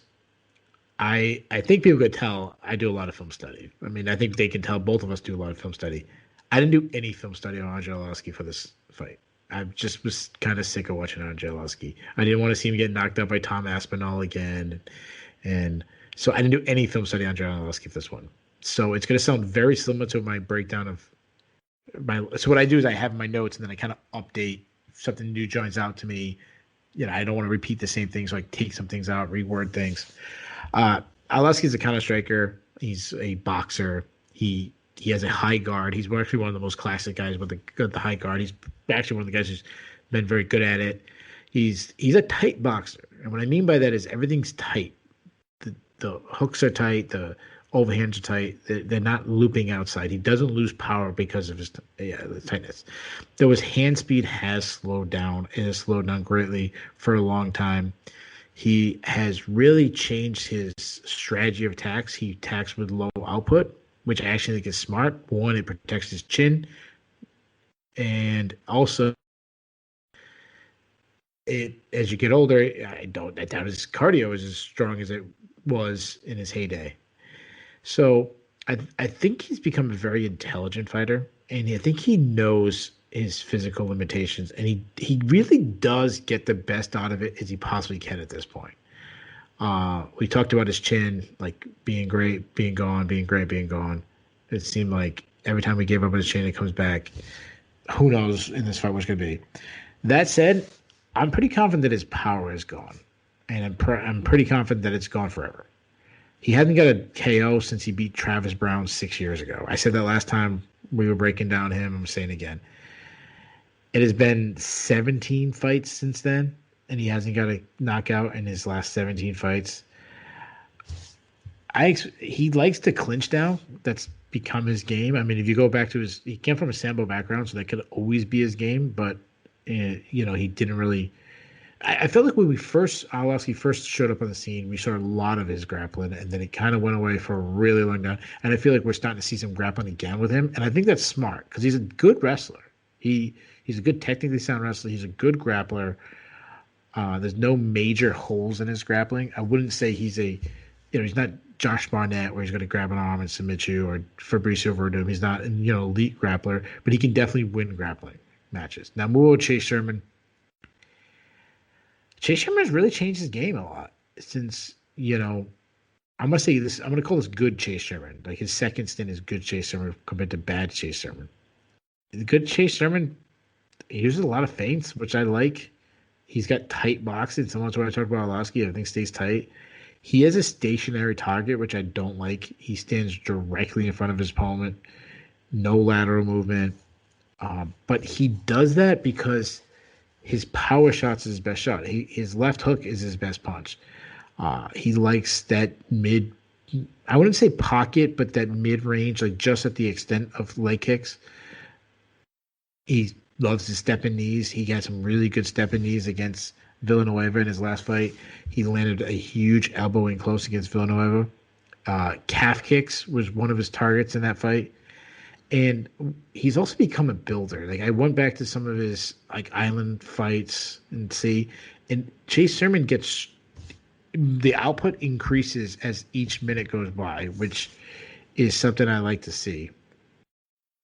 Now, as far as the prediction goes, I really want to take Chase Sherman. I really do. I mean, it's hard to realize how much he's grown because he's faced really low-level competition. His debut his return, I should say, was against Ike Villanueva, a blown-up light heavyweight who probably isn't UFC level anyways. I mean, we probably need to redefine UFC level, but generally speaking, he's a classic journeyman. You're at a fight and Ike Villanueva, yeah, he's solid, but there's a ceiling to him. So it's hard to really know where Chase Sherman has it, like how much has he improved. And I still remember the guy that was the absolute bottom of the heavyweight division. And I got to ask myself this question. Has Arlovski dropped that far down? I don't know. I mean, he beat Felipe Lins recently. He beat, who's the guy with the missing the tooth and the mullet? And what's his name? Bozer. Tanner Bozer. Tanner Bozer. Yeah, he beat Tanner Bozer recently. So has he fallen that far to lose to Chase Sherman? I don't think so. I think he's wise enough to still get a win. I think he might see a lot of clinching. I think he might sneak in some takedowns. And I think it's going to be a slow affair. And Arlovski's just going to be more crafty and be smarter and win a really boring fight that we forget about. So give me Andre Arlovski in a decision in a snooze fest. Yeah, I love that you brought up that Arlovski hasn't knocked out anybody since Travis Brown, 17 fights ago, because one of the things that I was about to bring up is that in the last 5 years, his last 15 fights, the only people that have knocked him out have been Stipe Miocic, Francis Ngannou, and Jairzinho Rozenstruik. I mean, for a guy that 10 years ago we were saying, oh, Arlovski's done as a top-level fighter, a stiff breeze would knock him out. As you pointed out, his new kind of ultra-conservative game plan, his new style, his greater willingness to use his wrestling and grappling, his much lower outputs. It's, for the most part, it has worked. He's only really been knocked out by maybe the greatest heavyweight ever and two guys that knock everybody out. With Sherman, every time I think about Sherman and remember fights of his that I've watched or watch him fight, I always ask why. I just always find myself asking, why isn't Chase Sherman better than he is? Just based on just being a real live big bodied heavyweight. Like he is 6'4" and he is a not fat 250 pounds. And for a guy that size, he moves pretty smoothly. He's probably wouldn't beat Surreal Gone in a decathlon, but he's kind of got that Marcin Tybura, Matt Mitrione, you're actually kind of light on your feet for a 6'4", 250 pound guy, huh? He's got that. And yeah, despite that, he's never really broken through past the okay at the UFC level. I agree with you that the Ike Villanueva fight didn't teach us much. I love Ike. He's a Houston guy. I see him around, but I'll be honest, if not for COVID needing, leading the UFC to need bodies on short notice, Ike Villanueva wouldn't have made it to the UFC when he did. And if not for the fact that he literally just stayed in Vegas after that, he probably wouldn't have gotten more than one fight. Like, he has 3 fights in the UFC because he went and stayed in Vegas and said, I'll fight at heavyweight or light heavyweight on any notice. You just let me know. And good for him for doing that. Hey, and he was rewarded with. Yeah, good for him. Yeah, and he was rewarded for that with actually getting his first win in the UFC. He's got something that nobody can ever take away from him. However, he's not a barometer of whether Chase Sherman is a top 15 heavyweight. He just isn't. You're right in that Sherman is a builder and has become more of a builder recently. Despite the fact that he's big and athletic, he's not really a one-shot knockout guy. So that's not something Arlovsky will need to worry about. But Sherman's shown a good gas tank, even back in his first stint in the UFC, and kind of, I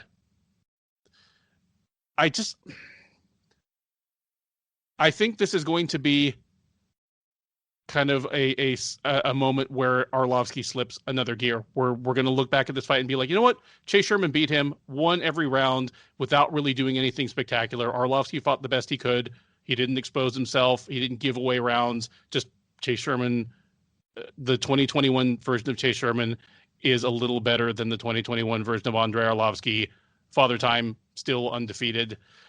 Chase Sherman doesn't quite get to 500 in the UFC, but he gets right on the doorstep of it. He will go to 4-5 in the UFC, handing Andrei Arlovsky a decision loss. Give me Sherman. I mean, I'm not going to say, hey, it's my upset, special, since he's like plus 150.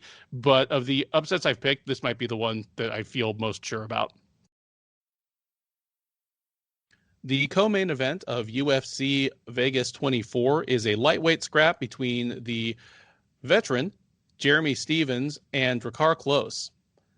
Stephens, one of the 2 or 3 most prolific fighters in UFC history at the moment, is 34 years old, 28-18 with 1 no contest overall. He is 15-17 with 1 no contest across a UFC career that has spanned the lightweight as well as the featherweight divisions. Most recently, he had been competing at featherweight and has been mired in a frankly miserable run, albeit against some of the best fighters in the division. He had a loss to Calvin Kattar last year at UFC 249. Prior to that, he had 2 fights against Yair Rodriguez. The first ended in a no contest via accidental eye poke in the opening seconds, but he lost a straightforward unanimous decision in the rematch. Prior to that, he lost to Zabit Magomedsharipov and Jose Aldo. You have to go all the way back to February 2018, so over 3 years ago, for his last win in the UFC. He is stepping back up to 155 pounds to take on Klose. The 33-year-old from Michigan is 11-2-1 overall. He is 5-2 in the UFC. He fought just once last year, losing a second round knockout to Beneil Dariush at UFC 248 last March. That ended a 3-fight win streak for Klose over Christos Giagos, Bobby Green, and Lando Venata. Despite the fact that it's Stephens stepping up in weight, and despite the difference in their recent records, Stephens is the slight favorite. He is out there at minus 140, where you can get Klose at plus 120 or plus 125 as the underdog. Keith, who do you like in this fight? How do you think it goes? And, let us know. So, as much as I've ragged on this card, and it's not a good card, I'm not going to stop backing out of that now. There is some intriguing matchups. I feel like there's some storylines. I think Jeremy Stephens trying to save his career, moving back up to lightweight is intriguing. I think he kind of did it a little too late, but and then Drakkar Klose, he's got a good record in the UFC. He was doing well against Beneil Dariush. I'm actually intrigued by this matchup. I'm not intrigued enough to be excited if this gets boosted to the main event, if something happens to the main event, but this is not a terrible matchup. Should it be co-main event? No, I feel like much better if there's just a regular main card fight. So we'll start with Jeremy Stephens. Jeremy Stephens We've broken him down a million times. People have seen him a million times. As you mentioned, this is his 34th fight in the UFC. You know what you get with him at this point. And moving up a weight class, I don't think really changes his style. He's a pressure counter striker.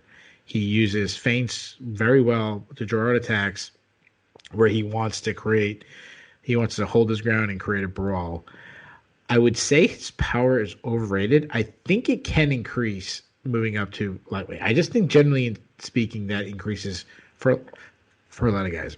But I do think his power is overrated because he telegraphs his shots and he loses some of his power. That said, I think the narrative has been for a long time Jeremy Stevens' power is, was so amazing, and then the pendulum got swung to it's overrated. He's not that big of a hard hitter. It was like, well, we got to balance that. So I'm trying to balance that because all you got to do is ask Josh Emmett how serious Jeremy Stevens' power is. I think he can tell you. He's got a great overhand right, and he's got that uppercut. Like those is two of his big shots.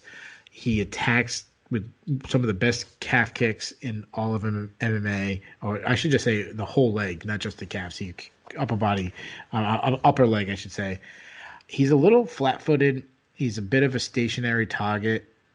He stands directly in front of his opponent, and at this time, you face a guy like Yair Rodriguez who's so fast, so elusive, so well at judging distance. Like you can't be a stationary target. Like the days of the Rampage Jackson standing right in front of you, that has passed. Like you have to be more technically sound. He keeps his head on the center line, which was obviously a negative thing. He's very heavy on his lead leg, which leaves him open to, obviously I always talk about this all the time. If you have your lead leg, it's going to set up your left hook. If you're in the orthodox stance, having lead leg, you have more power. It's mostly for your left hook, but also it leaves you open to the leg kicks, which is really surprising considering Jeremy Stevens knows how important the calf kicks is. It's such a huge part of his game. He's also been hurt to the body a lot recently. I think about the Jose Aldo fight. Jose Aldo hurt him with that body shot. Yair Rodriguez, I was there in Boston covering for Shirt On when Yair Rodriguez dropped him with a body shot. So that's the striking. Now, starting the grappling, and I always think clinch in for grappling. Jeremy Stevens is a good clinch striker because he's very physically strong. Now, regardless if we think his punching power is overrated, Jeremy Stevens is just a strong human being. If he can get in the clinch, he can hurt you that way, and he's mean. He likes it in there. He can land elbows in there. Like, he likes that game.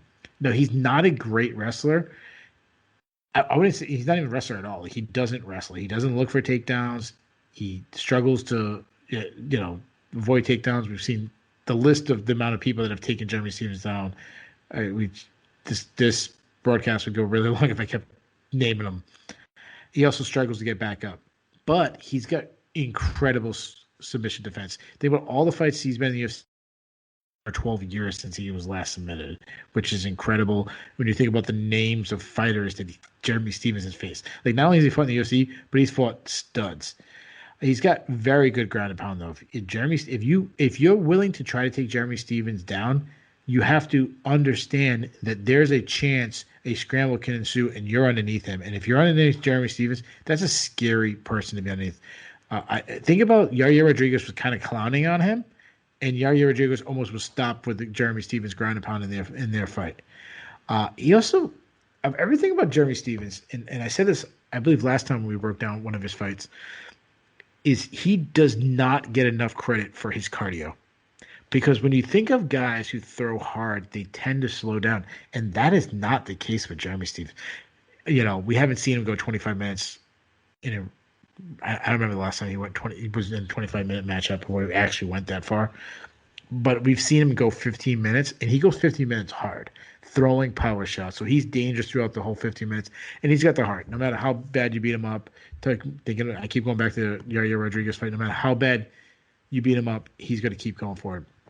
Now, move over to Dragar Close. Now, he's a counter striker, too, which we could have a lot of staring where both guys are kind of waiting to see if the other one will, take the lead.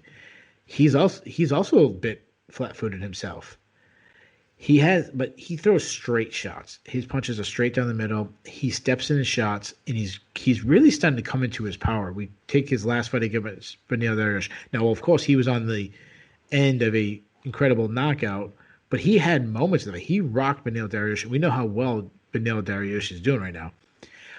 He tends to throw a little from his hips, which leaves him open to counters. But calf kicks, we talk about Jeremy Stevens, calf kicks have started to become a game of Drakkar Klose.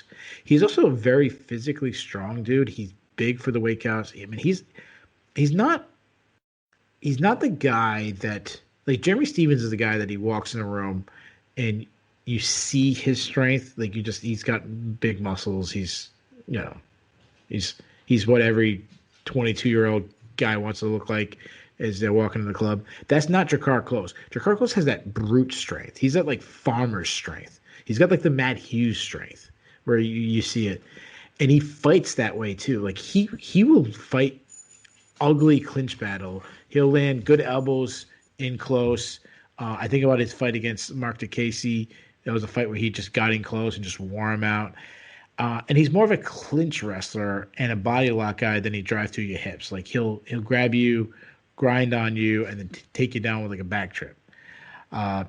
When he was taken down, he gave up his back against Beneil Dariush. You remember Dariush had his back in the first round, but he was hard to submit. And Dariush is an elite grappler, and he found a way to fight him off his back and fight off the submission. Now, the other thing about Drakkar Klose that I'm worried about is his chin. I mean, he was knocked out by Dariush. Like, is he going to be gun shy? Has he recovered? You know, we've seen guys, all it takes, you only have so many shots in your button. Some guys, like Andrei Arlovski, have 2,000 punches to that button. Some guys have 20. You know, you don't know where Drakkar Klose falls in that. And then you think about it, he got knocked out in his last match. Is he going to be gun shy against a guy like Jeremy Stevens, who's known, for being a knockout puncher? This is a really, really tough fight. This is my fight of the night pick. Even though I said, you know why it's my fight of the night? I don't know if it's going to be the most entertaining, but it's the one that I had the hardest time picking. And that has made me really intrigued because there's so many question marks. Is Jeremy Stevens still a top level fighter? Is Drakkar Klose ready to take a step up? What will we see? And that has made me intrigued. And you know what? I'm just going to take the younger guy. I think Jeremy Stevens have not fought someone in a long time that can match his physical strength. He's moved up in weight class, so he's going to lose some of that physical strength in that. I think Klose is going to get some moments in the clinch. I think he might land some shots. I think he might target the body that we've seen Jeremy Stevens. So give me Drakkar Klose, and I think it's going to be a war. And he's not going to take Jeremy Stevens out, but I'll say it goes to decision. Give me Drakkar Klose by, I'm going to say split decision. Now I want to say something real quick before you jump in. And shout out to our buddy Jay Petrie, who's absolutely fantastic. He filled in for me last week. He said something on the breakdown show, and I want to explain why I pick split decisions. He says he doesn't pick split decisions because he doesn't want to guess at what people are thinking, which 100% understand what he's coming at. The reason why I pick split decisions is basically and we're coming from two different perspectives. It's my way of saying this is going to be extremely close that people are going to debate it. That's why when I usually say split decision. So. No, I completely agree. That's actually one spot where I don't agree necessarily with Jay, even though he's my boy, because you can look at a fight in advance and be like, you know what, that fight is just going to have some individual rounds that are going to be really hard to score. Yeah. Where probably even just the three official Sherdog scorers won't agree on some of the rounds, and, let alone the judges that who knows what the hell is going on in their head. So, yeah, I mean, for me, it may not be literally that I'm saying it's going to be a split decision, but it's just shorthand for it's going to be really one close. Of those fights. Yeah, it's going to be really close, and even just individual rounds, will be really close. It's funny. I agree with you on all of your individual assessments of kind of these fighters' strengths and weaknesses, their fight styles, their history, and what we can learn from it. And yet, I'm going to come to conclusions that are completely different than yours, because I'm actually not confident this will be a fight of the night candidate. I can see this as a fight where both guys might end up a little tentative on the feet. Drakkar Klose, early in his career, he was really good at using the clinch to smother people who wanted to strike with him from distance.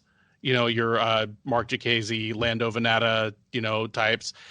He doesn't do it quite as much anymore, but he's got something, and maybe it's just he hits harder than it looks like, but he's got something that makes people just not want to open up on him fully. You can't really tell from Bobby Green, because Bobby Green will just go 2 minutes without throwing a punch just because he's Bobby Green. But I noticed it in the Giagos and even the Dariush fight. And if Stevens is concerned about his chin, Close could really slow him down. And then obviously Stevens is the same way. I think we started, I think, to overestimate or overrate, or at least the UFC booth started to overstate his one-punch knockout power, because he had just a couple of really impressive early ones, like Rafael dos Anjos is someone that he iced. There were a couple of them.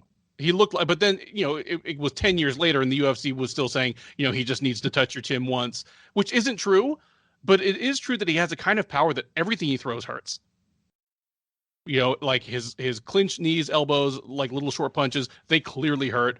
Even if his punches aren't like one shot, one hitter quitter type punches, they hurt. He has power. He's a super strong guy. And even at 34 with all the miles on him, he's still quick. He still has fast hands. I do wonder what he'll look like at lightweight after all these years. But then again, I shouldn't wonder, because he was closer to lightweight than to featherweight in the Kattar fight. So, he blew weight in that fight by 5 pounds, I think. I'm going to say that Stevens isn't as shot as I think he is, based on 5 fights in a row against some of the very best fighters at featherweight, and that moving up in weight will be a good move for him here. I think it might shore up some of the problems he's had. It'll instantly shore up the problem he had of missing weight, but his gas tank, which has always been pretty good, will stay good. His chin will be better. And again, the kind of power he has, I think, he's proven that it's effective against lightweights. He knocked Rafael dos Anjos the hell out, but it will remain effective against lightweights. The odds are close on this one, no pun intended, and I think they're about right. I do slightly favor Stevens in this one. Give me Stevens by decision, and unlike you, I am in no way confident this is going to be a great fight. We might see a lot of clinching that actually needs to be split up by the ref, because there's just not enough offense going on, and there might be a few staring matches on the feet, but we'll see. That brings us to the main event of the evening, a very high stakes middleweight matchup between Robert Whittaker and Kelvin Gastelum. 2 men with, if I may say, quite a lot in common. Both are winners of the Ultimate Fighter, who came more or less out of nowhere to beat more heralded fighters. Both of them are former welterweights who have found their greatest success at middleweight, the difference being that Whittaker chose to move up and Gastelum was forced to do so. Both of them have been around and been contender level fighters for long enough that it's kind of surprising that they're 29 and 30 years old respectively. However, the similarities kind of end there, as the two of them are on slightly different tracks in the last year or two. Whittaker, the man we call the Reaper, or Bobby Knuckles, 30 years old, native New Zealander fighting out of Australia. He is 22-5 in his mixed martial arts career. He is 13-3 since winning the Ultimate Fighter, the Smashes. That was the UK versus Australia season. He is, of course, the former UFC middleweight champion. He lost that title to Israel Adesanya in devastating fashion at UFC 243 in October of 2019. He has bounced back since then with unanimous decision wins over Darren Till in July of last year and Jared Cannonier in October of last year. He takes on Gastelum. The Ultimate Fighter Season 17 winner is 29 years old, from Arizona, but fighting out of King's MMA in LA. He is 16-6 with 1 no contest in his mixed martial arts career. He is 11-6 with 1 no contest in the UFC. He fought most recently at UFC 258 just 2 months ago, taking a unanimous decision over the up-and-coming Ian Heinisch. That snapped a 3-fight losing streak for Gastelum that, even though it came against very, very high-level opposition, nonetheless left some of us wondering if he was all washed up before age 30. He lost to Jack Hermanson by a very quick heel hook submission last July. He lost a split decision to Darren Till at UFC 244 in November of 2019. And he lost a unanimous decision to Israel Adesanya in their title fight at UFC 236 back in April of 2019 in one of the best fights of that year. Odds in this one favor Whittaker pretty substantially. He is a minus 250 favorite. Gastelum around plus 210 as the underdog. Keith, the winner of this fight, even though both of these guys have lost to Israel Adesanya, has a decent chance of being the next guy to fight Israel Adesanya. Especially given that Marvin Vettori didn't exactly do much to, put his stamp on that next title shot himself. Tell me who you think is going to win this fight and how you think it'll play out. But also tell me which of these guys you think would have a better chance against Adesanya in a rematch. Oof. And if there's any. Well, okay, so all right, so I'll start with who I think would do best against Adesanya, and that goes with kind of one of the underrated storylines, so the under the radar storylines, and that's, I would say, Gastelum, because we saw how good Gastelum did against Adesanya. Now, Adesanya is a guy who's that's adding so much things to his game. He's kind of learning on the fly. So, but we had one of the greatest fights of all time when he fought. So I feel like that's an under the radar story that Gastelum, with the middleweight pitcher being wide open, that anybody has a great performance. If Gastelum comes Whittaker, like, he could get that title shot, and you could sell that based on showing the highlights of that first fight, putting it out on free, the free YouTube and things like that. Like, you could sell that, the rematch. So I feel like that's an underrated. And also his turnaround. If he beats Robert Whittaker, taking the fight on short notice, after beating Ian Heinisch, when people started thinking, his fight against Jack Hermanson and all that, thinking he was done. Like, to me, that's a really good story. So that's who I think would have the best chance. Because I saw Robert Whittaker, and his style is, I just don't feel like it's suitable for Adesanya.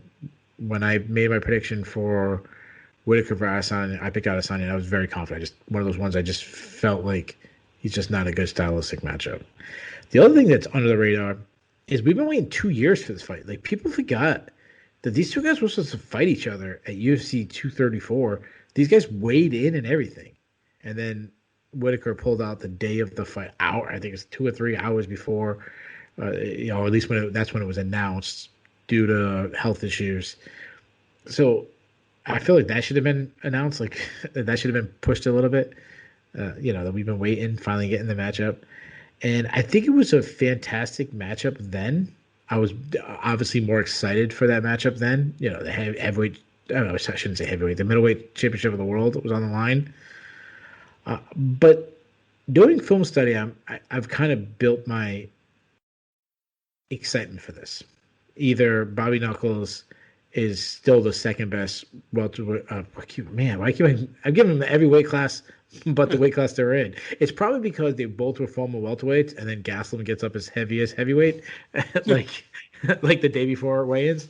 But Whittaker's still the second best, or Gastelum's still elite, got himself back in the title picture. Either way, it's an intriguing story. Now, I'll talk about their styles. Robert Whittaker, I'm waiting for the wheels to fall off on this guy. I've been waiting it for a while because the amount of damage he has taken over the years just simply can't be taken and be successful. I think it's been like 6 or 7 fights. He just took ungodly amount of damage. I think He almost got knocked out by Derek Brunson. And he got the wars against Joe Romero, and then he did get starched by Adesanya. He got hurt by Darren Till. He got hurt by Jared Cannonier. There's probably one or two fights in there that I'm forgetting about. And also, let's not forget about all the amount of injuries this guy has. I mean, there was times we thought he'd never fight again. It was just like one after the other, after the other. It's like he was like Dominic Cruz all over again. Now let's talk about. So that's all the stuff that not his skills. So let's talk about his actual skills. So the first thing you got to talk about Rob Whittaker is his jab. Everything comes off his jab, and I love that he throws a double jab. He doubles it up. He's one of the few guys that can set up offense and defense with a jab. Like he obviously, you know what I mean when we talk about setting up offense with a jab. You jab and then you follow up with a power shot. But he also can hold back his opponent's attacks by holding his ground and just throwing the jab out. He did it extremely successful against Yoel Romero. He kind of does the same thing with his overhand right, though. He, obviously step in and hurt you, and he really wings it at his opponent. He almost knocks himself over with it, the way he throws it. But he'll also will time you coming in. He's very good at timing attacks. I'm going to keep talking about Yoel Romero because that's the guy he shared 50 minutes of the cage with.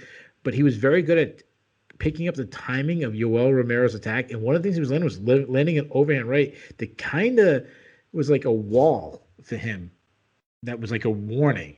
Like, you come in, this thing might land. And it really turned Romero gun shy at times, which is not that hard to do. But what I like about why I really jumped out at me is he did it to Jared Cannonier too. Jared Cannonier is not a guy that's scared to come in and really force it. And even when he was losing, he tried to make it that way. Now, some things I always talk about head movement and being you need to have head movement, but you can't do it like Rob Whittaker. Rob Whittaker relies solely on head movement, and that has caused him to get tagged so much. But the reason why he relies on head movement is when he slips, he puts himself in the position for his left hook. While I kept saying his jab is what everything comes off of.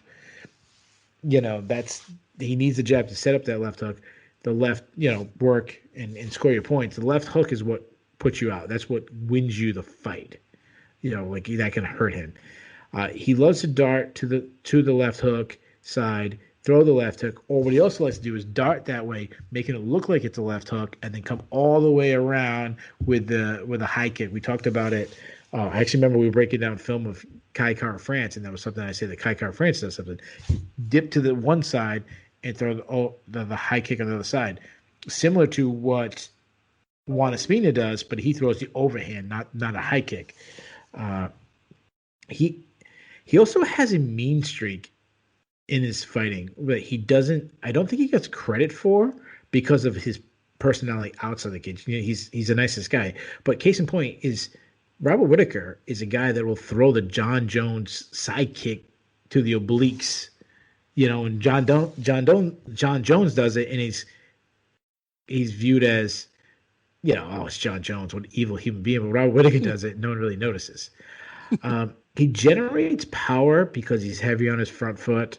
He's like a boxer, but obviously this makes him vulnerable to leg kicks. I believe it was a leg kick that tore his ACL in the first Yoel Romero. I don't remember if it was a leg kick, but he did tear his ACL in his fight against Yoel Romero, so that makes it even more concerning. He does lose power because he lunges. He over pursues punches sometimes. It leaves him out of position. He's strong in the clinch, though, and this goes back to that mean streak in him that's there. He likes elbows in close. His biggest weakness, and this is what we talked about in the Jared Cannonier fight, and could be a big problem against Kelvin Gastelum. And it's so surprising for someone who's such a high level like Robert Whittaker to have this weakness, is he tries to even the score with every punch. When someone blasts him, he chases to get the punch back. And what I mean by that, like, you punch me, I want to punch you back. And it's like amateur thing in striking. I remember the last person I really kind of worked with, I kept saying, like, calm down, you'll land the punches, just flow. and we'd spar, and I hit him and say, "Don't try to chase that back. I got it. Give it to me." And somehow I made my boxing into this 3 times today, but it's something he did, and he. I remember in the second fight against Joe Romero, when times he should have been recovering, he was biting down on his mouthpiece trying to land shots back. And the perfect example of it is Israel Adesanya fight. Israel blasted him, and then he starts coming forward and then gets himself knocked out for it. He is a good wrestler, and it's good to see him finally start using his wrestling. He used it against Till fairly recently, though I still don't think he uses it enough, but it's good to see that he knows he can go to it. And he's got legendary takedown defense. I mean, all you got to do is look at the Yoel Romero fight. Even more impressive considering the first fight he had no ACL. If he's on top, he's got good top control, good ground and pound, though we haven't really seen him in those positions that often. Now, moving to Kelvin Gastelum. Motivation is always questionable to me with Kelvin Gastelum. You know, you never know where he is. Sometimes he misses weight. But for him to take a fight on short notice, that actually makes me more confident in him.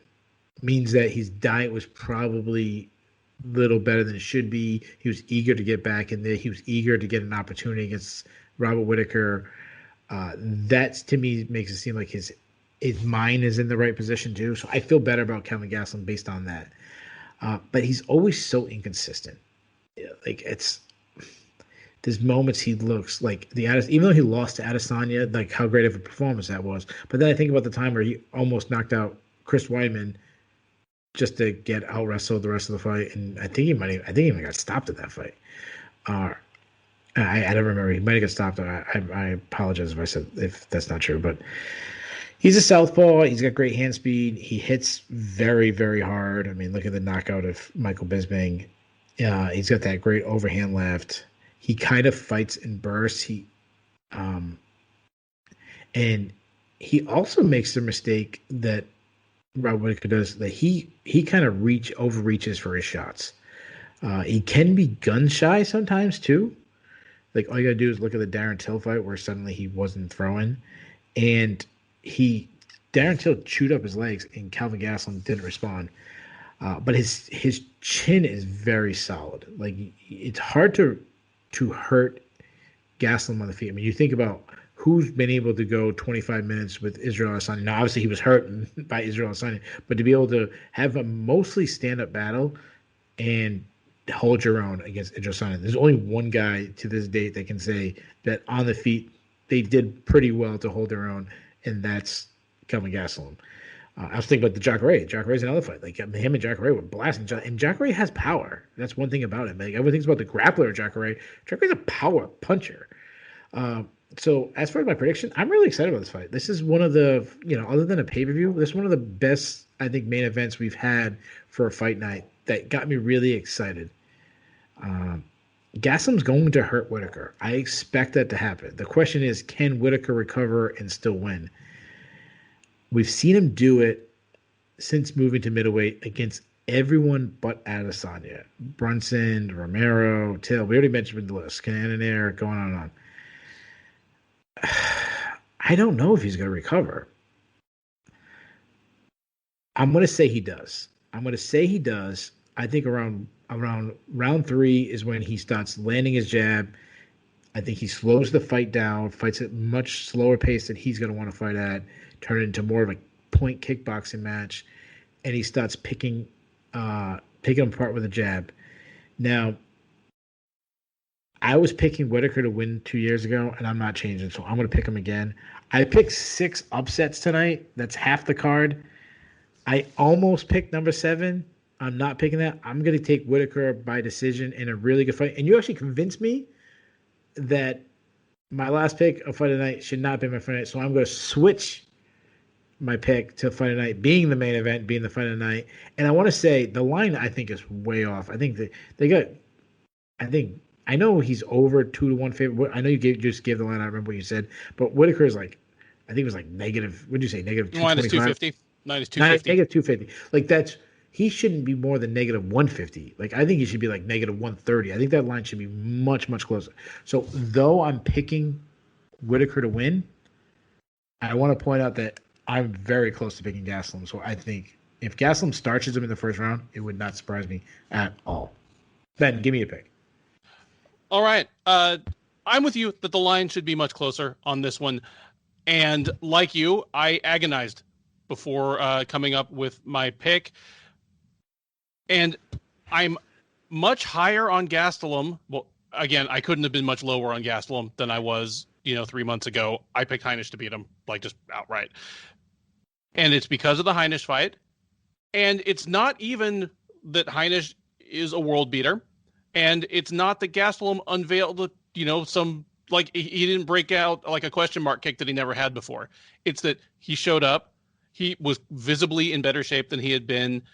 He had no lapses in concentration like he did in the Hermanson fight, where he literally just brain farted a fight away.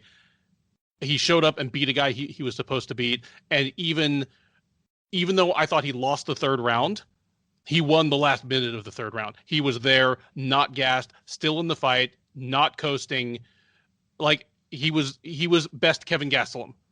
And so I'm expecting that in this fight, which is a much I can't say much higher stakes because he might have been fighting for his job against Heinisch, but is as high a stakes a fight as you can get. It is very possibly a title eliminator. I'm expecting best Kelvin Gastelum to show up again. My problem is that best Kelvin Gastelum's skill set does not match up with Robert Whittaker's, assuming Robert Whittaker is even regular Robert Whittaker, not, okay, my knees,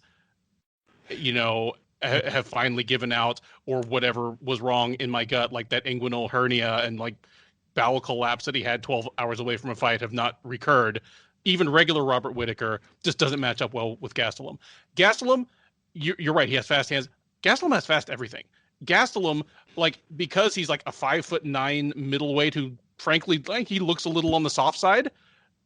We're not forced right into those cliches. If you put him in a video game and painted him with a texture of Abdul Razak Al Hassan, we'd be scrambling for things to call him other than athletic and explosive, because speed and shocking power are what make his game go.